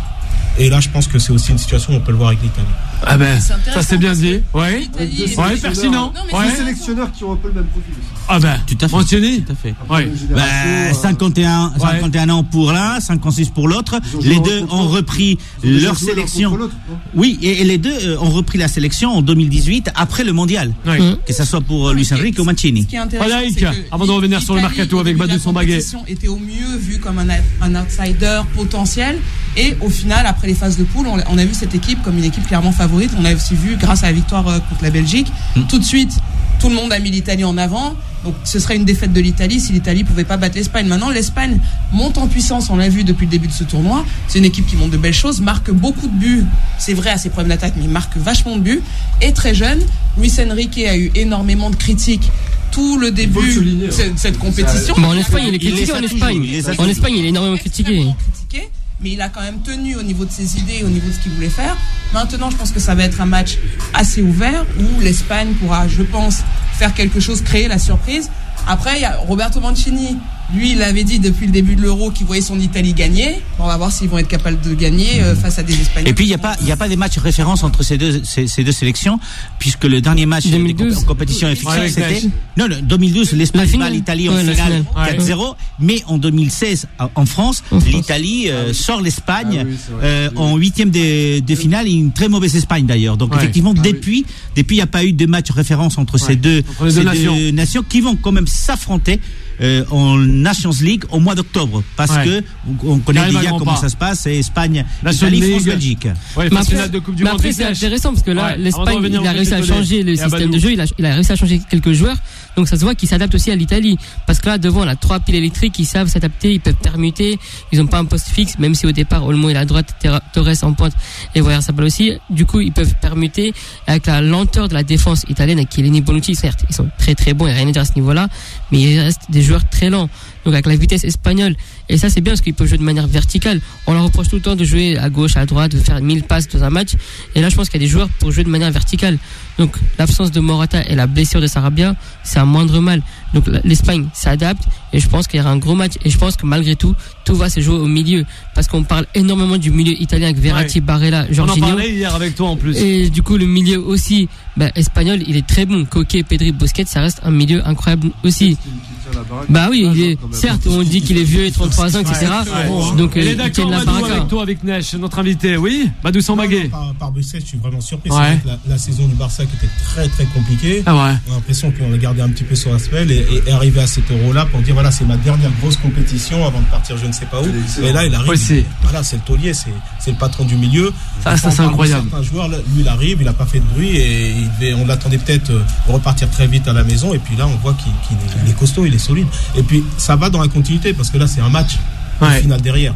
On va dire c'est un match. C'est bientôt la fin. On n'est pas dans un match de poule. Là c'est bien. Là, c'est ça. Match, on n'est pas de la finale. Il fait bien de le rappeler, Badou. Ça va être abordé justement ce match. C'est vraiment gardiens aussi. Unai Simon. Mais on va voir justement si ça vaut pas parce que l'Espagne a quand même joué 2 prolongations. L'Italie une seule. L'Italie. Donc si ça va en prolongation, on va peut-être faire voir si l'Espagne va pouvoir tenir au niveau physique. Le coach Tolé, cette Espagne face aux Italiens. Attention aux Italiens, peut-être pas la prise de risque, mais voilà, un côté confiance, quoi. Ouais, et ce qui est marrant, c'est qu'en fait, ce qui est marrant, c'est qu'en fait, l'Espagne, parce que ça a été un peu plus compliqué ces dernières années, on les considère comme des outsiders. Mais l'Espagne est là. Non, mais l'Espagne, c'est une des grosses nations du football mondial, et sans faire de bruit, est en demi-finale. Ils viennent de loin. Voilà. Ouais, ils viennent de loin, mais il y a pas si longtemps, ils ont gagné un mondial, ils ont gagné un euro, ils nous ont sorti des joueurs extraordinaires, ils ont cette identité de jeu propre à eux. Oui, ça a été plus compliqué durant 2-3 saisons, mais je veux dire, ils sont présents, ils sont en demi-finale. Donc c'est une équipe qui est renouvelée. Il faut juste se rappeler que nous on rate complètement le mondial 2014 avec l'équipe qui avait gagné en 2012 et en 2010, champion du monde, donc qui est vieillissante, et donc on rate complètement 2014. On rate complètement 2016 où on est sorti par l'Italie, et je parle pas de 2018 avec Lopetegui viré 2 jours avant le début du mondial. Donc c'est vrai que depuis 6 ans l'Espagne essaye de se reconstruire. Bon, là on commence à voir une équipe, je dis toujours, cette équipe n'est pas pour 2021 ni pour 2022 même. Je pense que c'est une équipe qui sera vraiment Badou top. Est d'accord avec toi. Et puis il y a l'autre point, Badou. quand on regarde l'Espagne ou l'Italie, on parle souvent de la compo, on parle du coach, des choix qu'il fait, mais les choix c'est aussi ceux du banc. Et quand on regarde l'Espagne, t'as des revanchards. Morata, quand ça rentre, je pense que ça va être solide aussi. Ça va amener un autre style, ça va apporter un petit peu des choses un petit peu plus solides offensivement, conserver le ballon. Donc là, ça peut être intéressant. Et de l'autre côté, vous avez des joueurs aussi comme Traoré qui sont capables d'entrer, des joueurs comme Thiago Alcantara qui sont présents. Et le banc de touche, c'est aussi la proposition de l'équipe. On a 2 milieux de terrain où ça Félix. n'aime pas trop les duels, donc je pense qu'on peut s'attendre quand même à avoir des belles choses, quoi. Là, on n'a pas des gros numéros 6 qui découpent, quoi. Oui. On a des joueurs qui... C'est vrai. Les techniciens. Ça va vite. Le coach de Tolède, avant la pause. Ce qui fait la différence même si on parle d'Espagne, Italie, il y a l'Angleterre, Danemark. Demain, de ces 4 équipes, on se rend compte que, on n'est pas à l'intérieur de ces groupes. L'état d'esprit, en tout cas, qui ressort et qui transpire au sein de ces groupes. Et à un moment, quand tu as envie d'aller loin dans une compétition, le talent ne suffit pas, parce que qui aurait parié vraiment sur ces 4 en demi-finale, même si l'Italie est invaincue avec sa série, l'Espagne, on l'a dit, au fond du trou, l'Angleterre, oui, mais on est toujours un peu sur notre fin, et encore moins le Danemark. Au final, à un moment, sur une compétition one shot, on se rend compte que des bons joueurs c'est bien, mais l'état d'esprit c'est primordial, et on le voit. C'est vrai, quand vous entendez les Danois, quand vous entendez les Anglais, les Espagnols, etc., c'est l'état d'esprit. Et d'autant plus que du côté espagnol, Luis Enrique n'a pas voulu amener 26 joueurs. Il n'a ramené que 24. Et quand on lui a posé la question, il a dit, moi je me vois pas en train de laisser 2 ou 3 joueurs dans les gradins. Donc les 24, ils s'habillent, et ils mettent les chaussures, et ils sortent sur le terrain, ils s'assoient sur le banc. Mais c'est une personnalité aussi du coach, ça. C'est un trait de personnalité, justement, de dire, je suis pas à la vague, je suis pas tout le monde, et je prends mes responsabilités sur ça. C'est pas parce que on avait demandé à Luis Enrique qui est le leader de cette équipe. Il a dit, le leader de cette équipe, c'est moi. Oui, mais c'est la réalité. Et je fais toujours une comparaison avec la France. C'est ça aussi. C'est ça. C'est comme on donne le capitaine, et le premier capitaine, c'est le coach. Et là, on mesure aussi le décalage avec Deschamps, qui s'est sans doute un peu loupé sur cette Euro, parce que là, on voit 2 coachs, Mancini et Luis Enrique, qui ont vraiment su prendre le leadership, qui sont respectés par leurs joueurs, qui ont pris un groupe un peu plus restreint, qui n'ont pas suivi bêtement les listes à 26 de l'UEFA. Et je pense qu'aujourd'hui, il faut aussi souligner la réussite de ces coachs. Et c'est pas uniquement les joueurs. C'est sûr. Mais après, la chose positive avec ces 2 équipes-là, c'est que ces 2 collectifs, ces 2 équipes, il n'y a pas une star ou un joueur qui est au-dessus des autres. Là, quand on parle de l'Espagne ou de l'Italie, on parle de 2 collectifs. C'est 2 équipes qui sont bonnes à tout point de vue, défensivement, même au niveau du jeu. C'est 2 équipes qui font du jeu. Il y a de la possession, il y a de la technique. Il y a 2 gros milieux de terrain, comme j'ai dit précédemment. Il y a 2 bons gardiens, une bonne défense aussi. Donc ces 2 équipes sont complètes. Donc là, c'est mérité. Elles sont là en demi. Donc je pense qu'il y aura un beau match, il y aura duel. Je pense qu'il n'y a pas une équipe qui est largement favorite par rapport à l'autre. Enfin, si on compare le match de demain, je pense que c'est 2 équipes qui sont assez équitables au niveau technique, même tactique. 2 entraîneurs qui sont assez bons, qui font des bons choix depuis le début de la compétition, qui s'adaptent avec l'évolution de la compétition. Donc je pense que ce sera un beau match intéressant. On verra bien en tout cas le résultat. On aura les pronostics, on va faire une courte pause, on est ensemble jusqu'à 21h. Des petites réactions, ben voilà. On a Merwan aussi et Nicolas. J'aime beaucoup les interventions de votre invité ce soir qui parle football. On sent qu'il pue le football, voilà, qui connaît bien vraiment cette planète. C'est du lourd, ce Badou. Non, moi je répète ce que l'on me dit, hein. Voilà, hein, je dis non, c'est du lourd, voilà, ça au moins c'est dit. Vous n'oubliez pas le 01 53 48 3000. On reste avec l'invité, avec Badou Sambagué, le coach Tolé, Frédéric Viknesh FX et aussi Juan Trocé pour parler de cet avant-match Italie-Espagne.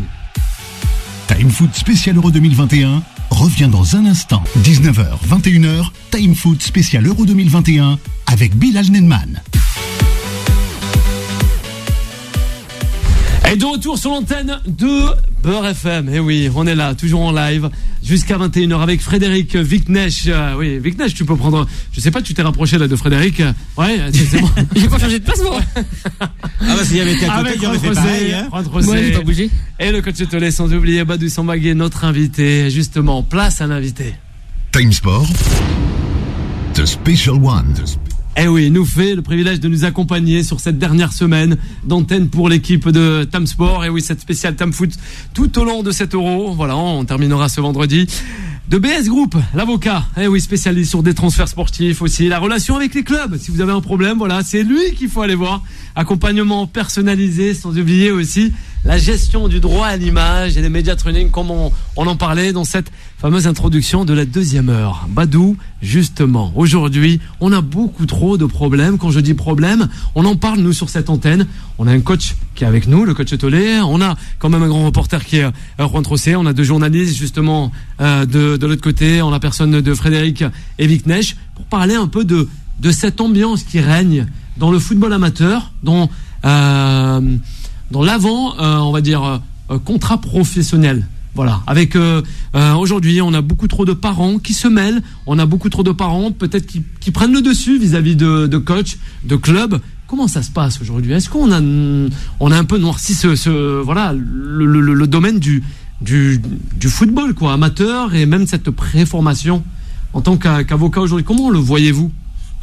Aujourd'hui, c'est un peu compliqué, hein. En fait, c'est à l'image de ce qui se passe en dehors du football, en dehors du sport, hein. En réalité, on a juste une transposition de ce qui se passe à l'extérieur sur le monde du sport et du football. Donc toute l'euphorie, les sentiments, les émotions qui sont pas trop contrôlées aujourd'hui au niveau parfois des familles, au niveau aussi des éducateurs, hein. Ça arrive aussi assez souvent. Pourquoi? Parce que même sur des petits garçons qui vont avoir 5 ans, 6 ans, on va faire des détections, quoi. C'est devenu incroyable. C'est plus un plaisir, c'est devenu la compétition des 5 ans, des 6 ans, des 7 ans. Et ça, je pense que c'est en train de sortir le sport de ses vraies valeurs. Donc c'est vraiment terrible, c'est vrai.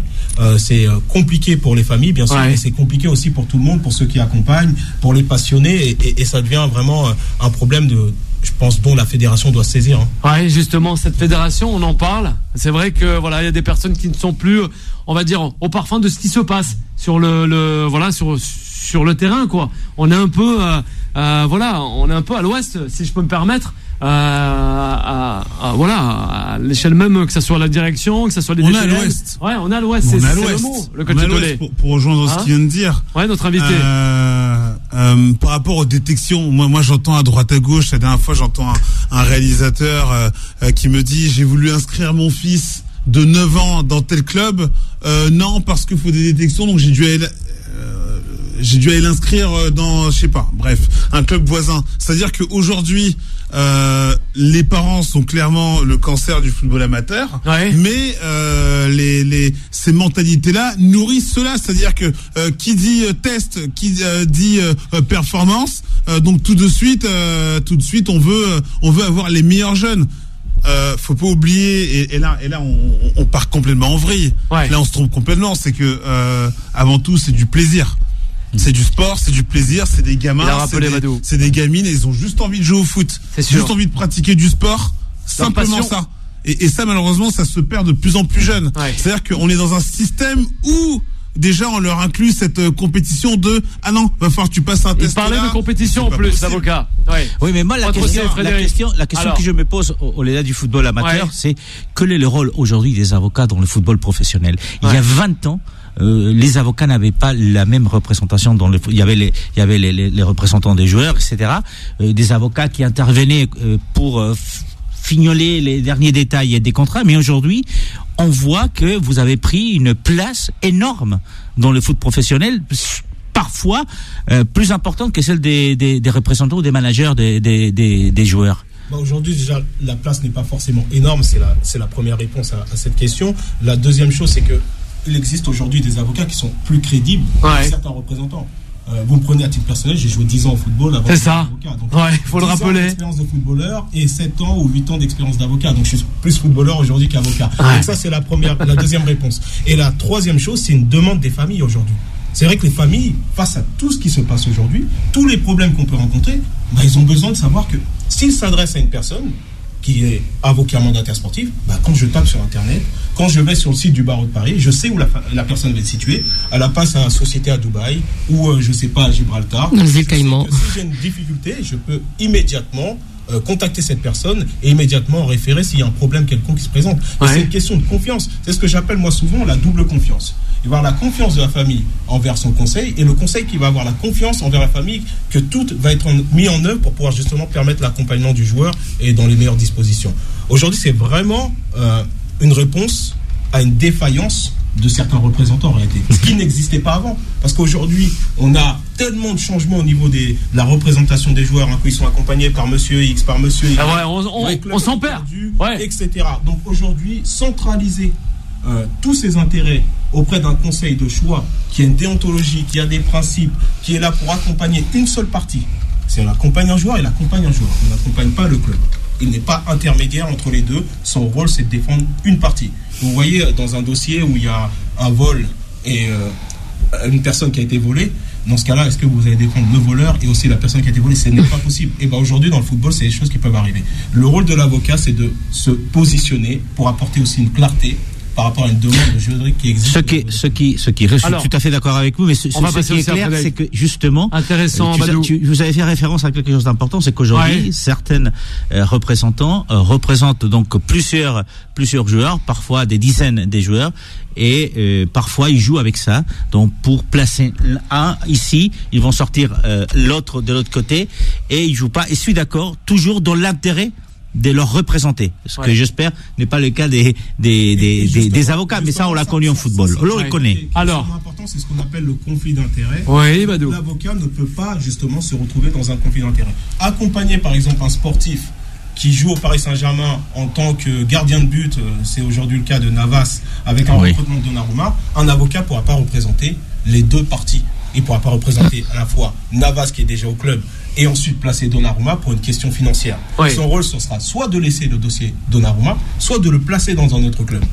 Un autre conseiller sportif, qu'il soit agent ou autre, son rôle, c'est simplement de placer le joueur. L'avocat doit faire attention justement à tout ce qui va être conflit d'intérêt et quel est l'intérêt premier du joueur ou du salarié qui va accompagner. Et ça, c'est très, très important. Et c'est donc très important de le rappeler sur l'antenne de Beurre FM. Vraiment. Non, vraiment. Très sympa de le dire comme ça, parce que des fois, on s'embrouille et on perd les pédales, quoi. On sait même plus quoi penser, que ça soit des avocats ou même des conseillers sportifs. Un business et une machine médiatique qu'on a l'impression qu'on se perd un petit peu dans tout ça et on se demande comment les joueurs, eux, font pour essayer de ne pas avoir un entourage qui les pollue. Même eux, ils savent plus. Beaucoup trop et qui finalement vont à l'encontre de leurs intérêts. Mais je me demande finalement qu'est-ce qui fait qu'on choisisse tel avocat ou plutôt que tel conseiller pour l'accompagnement d'un joueur, et à quel âge en fait finalement la famille se dit je vais choisir telle ou telle personne pour accompagner mon enfant, un futur sportif. Pour moi déjà très jeune, un sportif il a besoin de sa famille.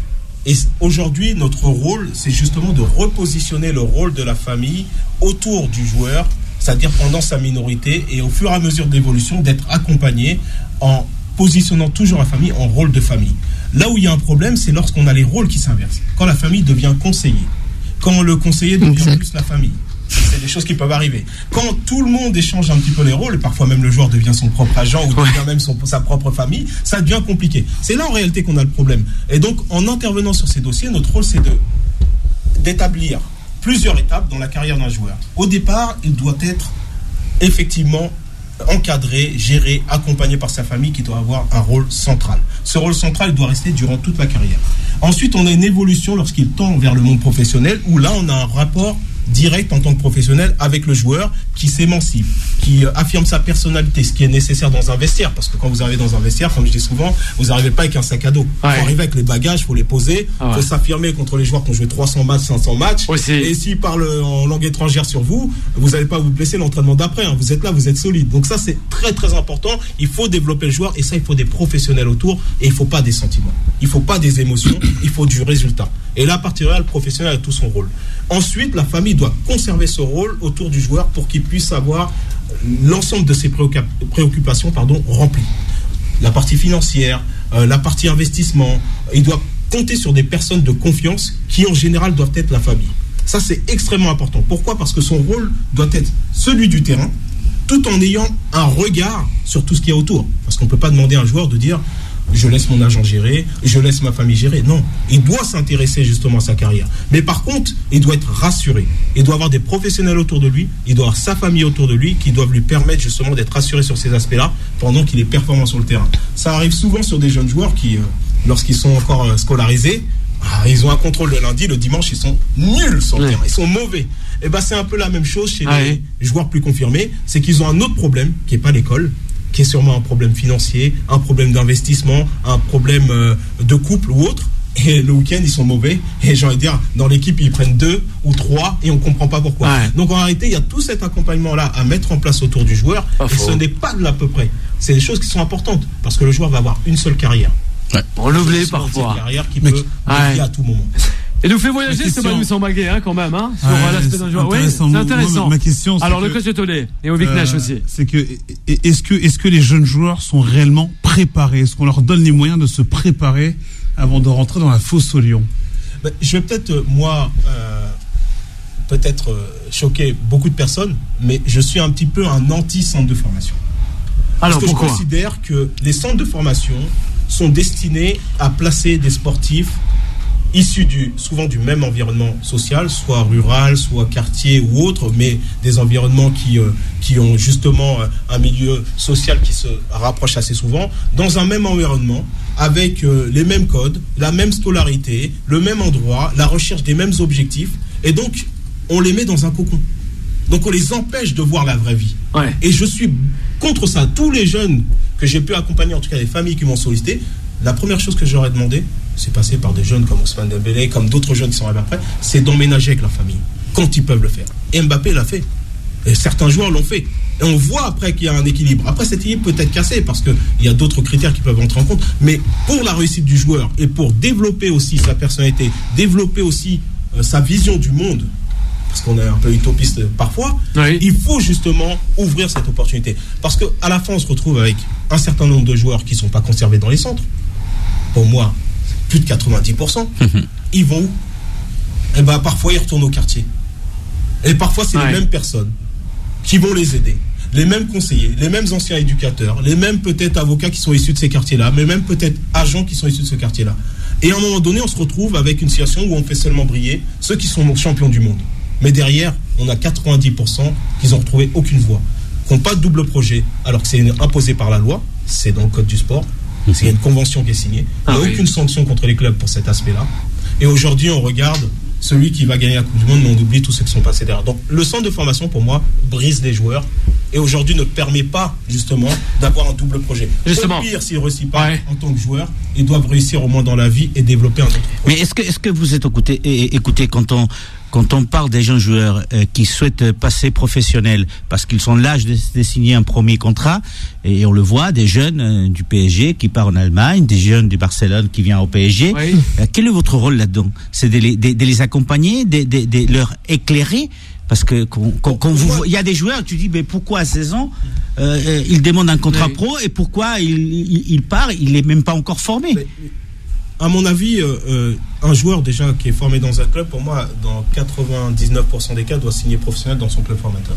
C'est mon avis parce qu'il a passé 5 ans, les éducateurs le connaissent, il n'y a pas à recommencer tout à zéro parce que quand vous allez dans un nouveau pays, nouveau championnat, nouveau coéquipier, nouveau coach, c'est nouveau pour un joueur. À 18 ans, 19 ans, c'est très compliqué. S'il n'est pas accompagné, c'est un échec immédiat. S'il est accompagné, il peut avoir un pourcentage de chance peut-être de 10% de réussir Et encore s'il a été exposé.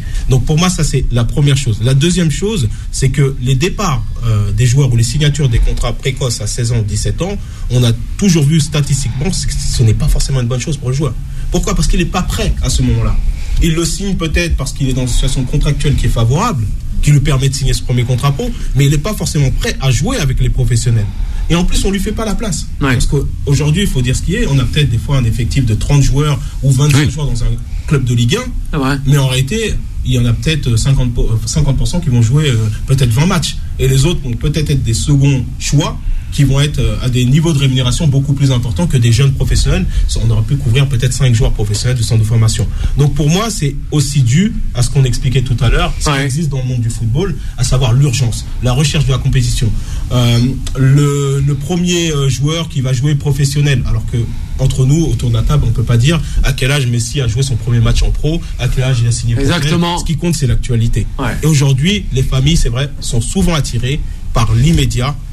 L'article l'argent. Qui va sortir après c'est par l'argent. C'est le football d'aujourd'hui. Parfois, c'est même pas l'argent. C'est une question de signature. Et mais c'est l'argent. Oui, mais visibilité, signature. Mais c'est très bien que malheureusement les parents ont les gros yeux, rêvent tous de voir le Mbappé. Premier contrat pro, quand on est à la charte, il est à 2000 €. Oui, mais pour.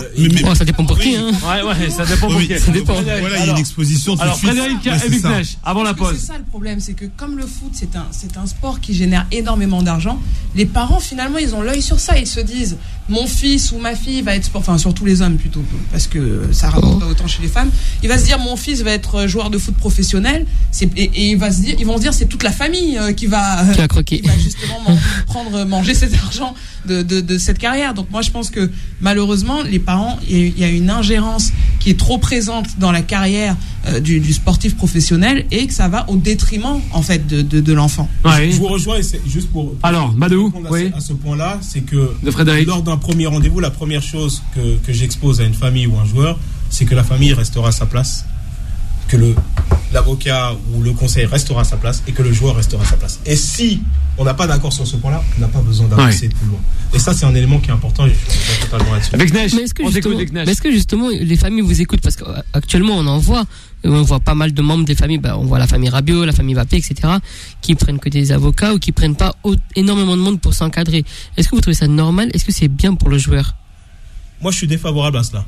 Pourquoi ? Parce que, à titre personnel, je pense pas que, mon fils ne jouera pas certainement au football, mais je conseillerais jamais mon fils parce que j'aurais pas la hauteur nécessaire, j'aurais peut-être trop d'émotions. C'est trop subjectif aussi. Des fois, on a envie de mettre des baffes. Donc, c'est comme ça. Donc, il vaut mieux prendre le recul et ensuite laisser peut-être des personnes qui seront plus avec de la hauteur conseiller, accompagner le joueur. Et de confiance. Et de confiance, bien sûr. Ça, c'est l'élément important. On en parlait tout à l'heure de la double confiance. Et pour moi, je suis contre justement ce positionnement des familles. Pourquoi ? Parce qu'à un moment donné, les émotions prennent le dessus. Dans les négociations, les émotions vont prendre le dessus. Quand il faut signer, on va dire on signe plus parce qu'on est fâché. Parce qu'on a estimé qu'on nous a manqué de respect. C'est souvent le terme qui est utilisé dans le jargon du football. Donc du coup, on ne prend pas la vraie décision dans l'intérêt du joueur. Donc en réalité, ce qu'il faut, c'est des personnes qui sont tierces et tiers de confiance. Ça, c'est extrêmement important. On a des réactions assez amusantes, mais sérieuses. On a Nasser qui nous dit, justement, j'aimerais bien que M. Badou Sambagué me trouve un club du côté de l'Asie. Parce que lui, il vit en Asie. Non mais vraiment, il nous écoute via des applications et sur le site internet aussi de beurrefm.net. Oui, j'avais une question. On parle des jeunes, mais on va poser des questions beaucoup plus d'actualité. Alors vous êtes avocat des Umtiti ou des Pogba qui sont à une année de la fin de son contrat et qui essayent de partir. Vous les conseillez à Pogba de venir à Paris en réduisant le prix de son transfert. Est-ce que vous conseillez à Umtiti de partir, de quitter Barcelone pour négocier en France? Quel est votre rôle là-dedans? Parce que là, vous parlez des agents, mais derrière tout ça, effectivement, il y a des avocats, et il y a beaucoup d'argent. Pour moi, aujourd'hui, le rôle de l'agent et de l'avocat n'est pas le même. Dans certains cas, on peut avoir un avocat et un agent en même temps.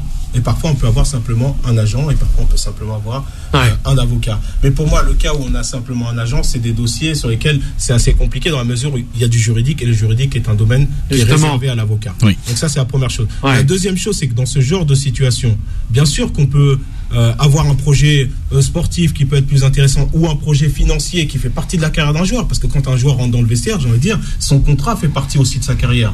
À un moment donné, si vous gagnez 5 000 euros par mois et vous gagnez 300 000 euros par mois, quand vous allez taper à la porte du président, je suis désolé, ils n'ouvrent pas celui de 5 000 euros. Donc le rôle aussi de l'agent et de l'avocat, c'est de négocier les meilleures conditions pour le joueur. C'est notre rôle, c'est notre travail et on l'assume.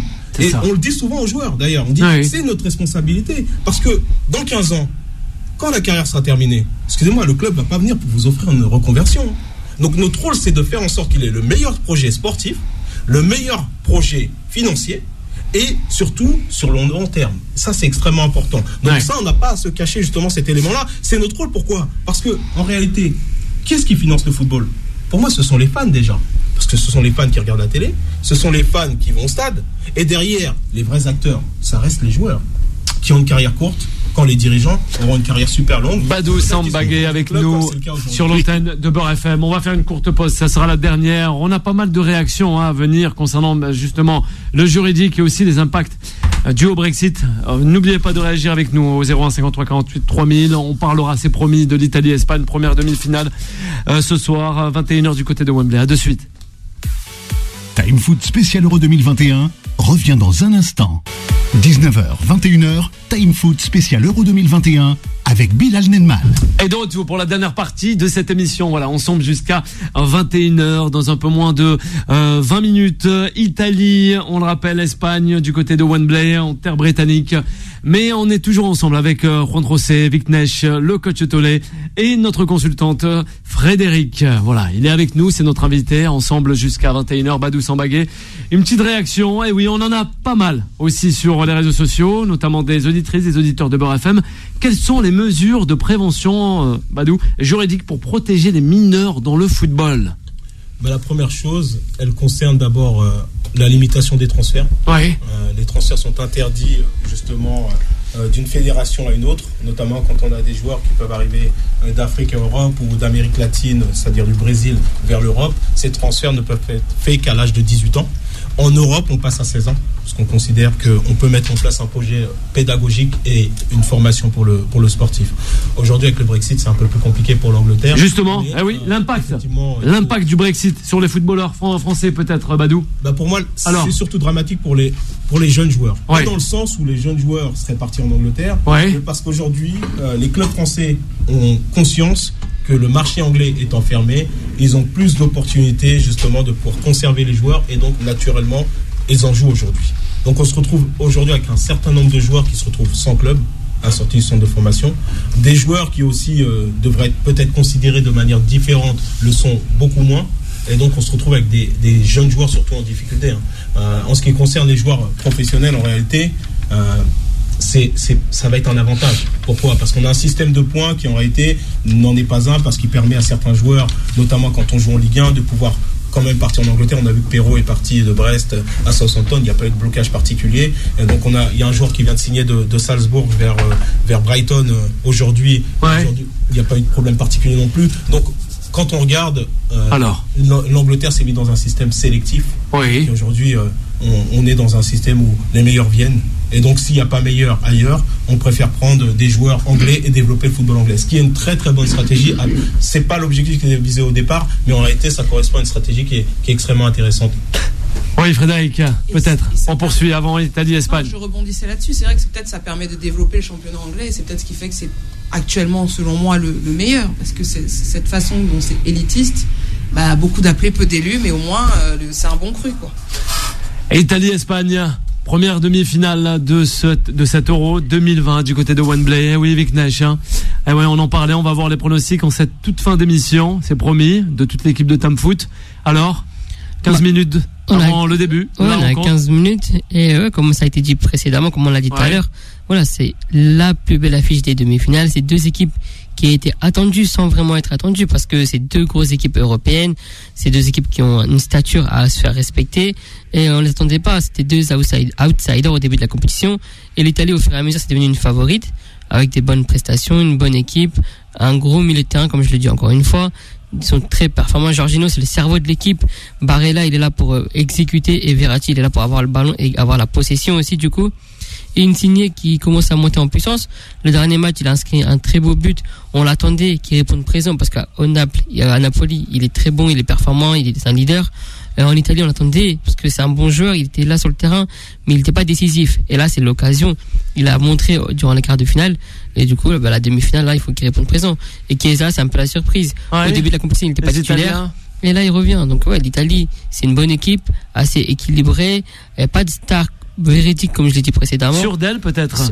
Un peu trop, peut-être. Un peu trop. Un peu trop sur d'elle. Après, cette équipe, elle peut, en fait, être sur d'elle. Parce qu'elles ont les joueurs elles ont la tactique, la technique pour. Donc, elle peut se permettre d'être sur d'elle. Après, il faut assumer sur le terrain. Et ça, c'est encore autre chose. Ouais. Alors, ce qu'on peut dire de cette demi-finale, la première des choses, c'est que c'est une Espagne qui va jouer sa chance face à l'Italie et elle n'est pas, on l'a dit, favorite. Luis Enrique a décidé de laisser l'un des intouchables sur le banc touche, Morata, et ça c'est pour la tactique, puisque c'est Oyarzabal qui va le remplacer en attaque. Et puis, c'est une Espagne très particulière. Je crois que même les Espagnols, on croyait pas qu'elle soit capable d'arriver si loin. Depuis le début de l'Euro, j'ai dit que j'ai pas trop aimé la façon de jouer de cette Espagne qui touche beaucoup la balle, mais qui était pas du tout efficace lors surtout des premiers matchs de poule. Une Espagne très particulière dans le sens où vous n'avez aucun joueur du Real Madrid pour la première fois dans l'histoire. Une Espagne très particulière dans le sens où vous avez plus des joueurs qui jouent à l'étranger qu'en Espagne même. Donc c'est une Espagne effectivement très très particulière. Donc si elle perd aujourd'hui, mais elle se défend, écoutez, on va dire que l'histoire c'est fini, mais on est allé loin. Si elle va encore plus loin et reste à Wembley pour jouer la finale, à ce moment-là, on va croiser les doigts pour gagner peut-être notre 4e Coupe d'Europe. Ah pourquoi pas. Oui, Frédéric Badou et le coach Tollet. Qui ces dernières années étaient en reconstruction finalement, donc c'est pour ça qu'on les attendait pas. Personne ne savait ce qu'elles allaient valoir dans une grande compétition. Et ce qui est intéressant, c'est qu'elles sont montées toutes les deux en puissance. L'Espagne un petit peu après, parce que l'Italie a démarré très fort. Maintenant, ça va être un match assez équilibré, que ça soit au niveau du milieu de terrain, que ça soit au niveau défensif. Les équipes se ressemblent assez, la possession de balle, le jeu vers l'avant. Au moins, on sait normalement qu'on aura assisté à un beau match. Déjà une belle demi-finale avec deux équipes qui pressent assez haut, se projettent, touchent la balle, avec des joueurs qui vont vite, des jeunes joueurs qui ont vachement d'enthousiasme et des collectifs forts. Donc je pense que on verra si le choix de Luis Enrique et d'avoir mis un peu de vitesse va être payant, et je pense que ça va être très intéressant de voir dans ce match l'opposition tactique des deux entraîneurs. Et je pense que l'équipe qui gagnera cette demi-finale aura de fortes chances de remporter l'Euro. Chiesa qui sera buteur selon Abdel, notre consultant. Oui, le coach Tollet et Badou sur ce match. Première demi-finale. Je pense toujours à Enrico Chiesa. Aïe. Oui, avec les Florentins.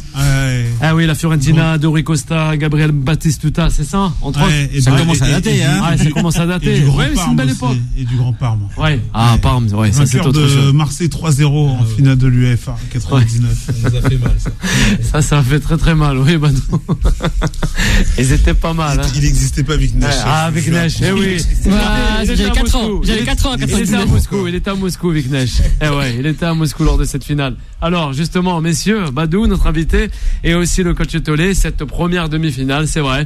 On dit que, on donne favori ces Italiens, mais gare à la Roja avec Juan Trocé et toute cette pléiade de footballeurs, quand même, faut le rappeler, parce qu'on a l'impression d'un peu un peu de pas se moquer, mais de dire c'est juste passable les Espagnols. Mais est-ce que c'est pas bien pour l'Espagne, justement? Moi je dis pas le contraire. Moi je dis pas le contraire. Finalement, tous les favoris de cette compétition sont passés à la trappe. Donc, mais moi aussi, je suis d'accord. Et d'accord avec Frédéric. On considère le moins. J'ai vu un sondage d'ailleurs. On faisait un sondage sur un grand média. Les 4 demi-finalistes, quelle serait l'équipe qui aurait le plus de chances de gagner? Sur les 4 et derrière le Danemark, l'Espagne était dernière. Et je me disais, mais ça leur va plutôt bien peut-être à l'Espagne parce qu'ils vont pouvoir avancer tranquillement. Exactement ce que je pense. Personne ne les attend et ils pourront peut-être créer la surprise. C'est vrai. Et puis après on a la fatigue aussi, on en parlait tout à l'heure par rapport à la compétition l'Euro, mais il faut reprendre la saison aussi. On est des joueurs qui ont fait 40 matchs, 50 matchs. Il faut regarder un petit peu l'Italie, justement avec des joueurs qui sont quand même fatigués. Il n'y a pas seulement l'âge, il y a aussi la question, on a parlé de la vitesse, la lenteur de la défense, mais à un moment donné, ça va être aussi les crampes. Si ça va aux prolongations, on en parlait avant d'arriver au penalty, il y a aussi des prolongations. Est-ce qu'il va se passer des choses en prolongation? Est-ce que ça va se passer avant, à 80e, 85e? Le match est long et à ce moment-là, on va voir quand justement les jambes vont être lourdes, comment ça va se passer. Mais quand je regarde avec des jeunes comme ça, l'Espagne a mis une composition dans le sens où on a justement cette colonne vertébrale, c'est solide, et après devant, on voit aussi que ça va aller dans tous les sens. Ça peut être dans tous les sens. Beaucoup de mobilité, après, de créativité. Un petit peu d'impact, on va faire entrer Morata, et puis voilà, il a eu toute la presse contre lui, toutes ces personnes contre lui, et puis il peut être revanchard. Et c'est le genre de match justement que ces joueurs-là apprécient, marquer dans ces matchs-là, pour dire j'ai envoyé l'Espagne en finale. En tout cas, à sa place, c'est ce que je ferais. Ouais. Il avait marqué un beau but en huitième de finale. En huitième de finale. Le but décisif en plus. Le cinquième but. C'est vrai. Et là, tu dis, ouais, mais c'est vrai. Au début de cette compétition, je suis d'accord. Il a eu des menaces de mort, que c'était très compliqué pour lui. Mais il a quand même marqué un but décisif dans cet Euro. Donc, si ça se trouve, il va rentrer et ce sera peut-être lui qui délivrera les. Et là où les deux sélections sont assez semblables, c'est que même s'il y a 24 joueurs qu'on peut faire jouer, que ça soit Mancini, que ça soit Luis Enrique, l'équipe des bases, c'est une quinzaine de joueurs. Parce que tu as cité tout à l'heure Traoré, il est là, mais il joue pas. Il n'a pas fait jouer Luis Enrique. Mais du côté Italie, c'est pareil. C'est pareil. Il y a la colonne vertébrale, mais en fait, après les remplaçants, c'est 3-4 remplaçants, ils sont toujours les mêmes qui rentrent sur le terrain. Ah ouais. Donc, les structures, c'est une quinzaine de joueurs. Et le coach Tolé, Arnaud, un auditeur qui nous dit l'Espagne, avant l'Euro, elle était très critiquée. Oui, Juan Rossello. Au final, maintenant, les gens pensent qu'ils peuvent le faire, et c'est vrai. Ouais. Bah, quand t'es en demi-finale, oui. Quelle question. Quand t'es en demi-finale, oui. De la finale, quand t'es en demi-finale, oui. Et puis ils sont dans une, comme l'a dit Frédéric, ils sont dans une posture où on les attendait pas. Quand t'es dans cette posture-là, c'est déjà mentalement beaucoup plus simple à gérer ce type de rencontre parce qu'il y a des certitudes quand même. Du côté de l'Espagne, Busquets, on en parlait en début. Moi, je le trouvais depuis 2-3 ans quand même fatigué. Il a une carrière extraordinaire. Et on a le sentiment peut-être aussi qu'inconsciemment le fait il a été absent les deux premiers matchs à cause de Covid. Ouais, mais on a le sentiment que tu sais le fait qu'il c'est quand même l'un des derniers survivants du mondial de 2010. Le dernier survivant de 2010. Ça veut dire que derrière, tu vois, c'est naturellement, il a pris ce leadership aussi. C'est tu sais mieux que nous, peut-être quelqu'un de très discret. Diablement efficace mais discret, et là on sent qu'il retrouve en tout cas sur cette compétition une seconde jeunesse. En tout cas ça lui va bien, donc attention, moi je dis à l'Espagne. Dernier chiffre, entre 2018 et le mondial et aujourd'hui, l'Espagne n'a gardé que 7 joueurs qui ont joué le mondial, que 7. Donc faites le compte, vous voyez, l'équipe a été chamboulée à plus de la moitié, à pratiquement 60%. Et ça t'empêche pas d'aller en demi-finale, comme quoi il y a pas vraiment de vérité. Oui, Frédéric, on t'écoute et on reviendra à Badou, notre invité. Il y a beaucoup de jeunes joueurs. Alors, il y a beaucoup de joueurs qui sont très peu connus du grand public et c'était pour ça aussi, je pense que Luis Enrique était très critiqué parce qu'on ne s'attendait pas à ce qu'il appelle ou tel joueur, et j'ai cru voir que la presse madrilène avait l'air un petit peu énervé par rapport à ça, et que ça a quand même poursuivi toute la compétition. Mais comme disait coach Tolé, une fois que l'équipe arrive en demi-finale, finalement tout le monde se joint au wagon, tout le monde voit l'Espagne aller plus loin. Même je pense que certains supporters avaient peut-être moins d'enthousiasme au début, mais maintenant qu'ils voient que l'équipe elle peut aller au bout, tout le monde est derrière cette équipe et se rend compte que l'Espagne peut faire quelque chose de grand et quelque chose de fort. Bien sûr. Donc ça va être la demi-finale, je pense, à suivre. Alors la finale, c'est Espagne-Danemark, je vous le dis déjà. Ah oui, selon toi? On prend note. Ah oui, selon toi, c'est ça. Ah mais ça serait sympa, quand même.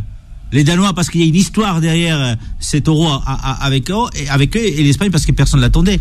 Même si on citait leur nom, mais même moi, je jamais aurais dit qu'elle était capable d'aller en demi. Aucun bookmaker ne parierait sur cette finale. Non, ça aurait été compliqué, ça aurait été compliqué. C'est vrai que ce serait assez intéressant. C'est vrai que ça reste, on verra bien en tout cas.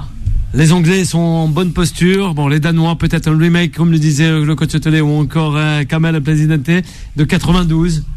À savoir. Oui, qui l'emportera. Oui, on verra. On aime bien faire des comparaisons. 5 en 92. Tu sais jamais. Ils avaient été invités la dernière minute. Tu sais jamais. Au forfait de la grande Yougoslavie. Et puis t'avais Schmeichel, t'avais les frères Laudrup et d'autres joueurs exceptionnels qui sont arrivés, inattendus, sans pression. Ils étaient à la plage. Certains joueurs étaient à Marbella à la plage. Et ils ont pris l'avion pour rentrer à Copenhague et partir à l'Euro. Ils se prenaient pas au sérieux, c'est-à-dire que pour eux c'était la vraie cerise sur le gâteau, et au final, la suite on la connaît quoi. Danemark 92. Les pronostics pour terminer cette très très belle émission, je le rappelle, en compagnie de Badou Sambagué, avocat sportif, et qui est avec nous justement sur cette deuxième heure avec Viknesh, avec Frédéric, sans oublier le coach Tolé et aussi Juan Trossé. On a des petites réactions de nos consultants aussi, Badou. On a un but partout selon Louis-Marie, et c'est l'Italie au tir au but qui l'emportera. On a aussi 2 buts partout pour Abdel.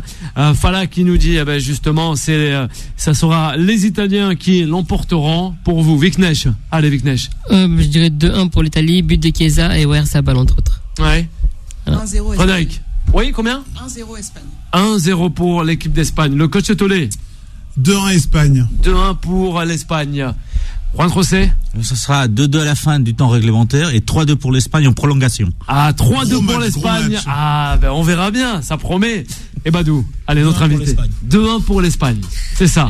Allez, Badou, il donne les Espagnols gagnants. On verra bien. En tout cas, demain, on refera le match. C'est promis sur l'antenne de Beurre FM à partir de 19h jusqu'à 21h. La suite des programmes sur l'antenne de Beurre FM. Et à 22h, Vanessa vous rejoindra.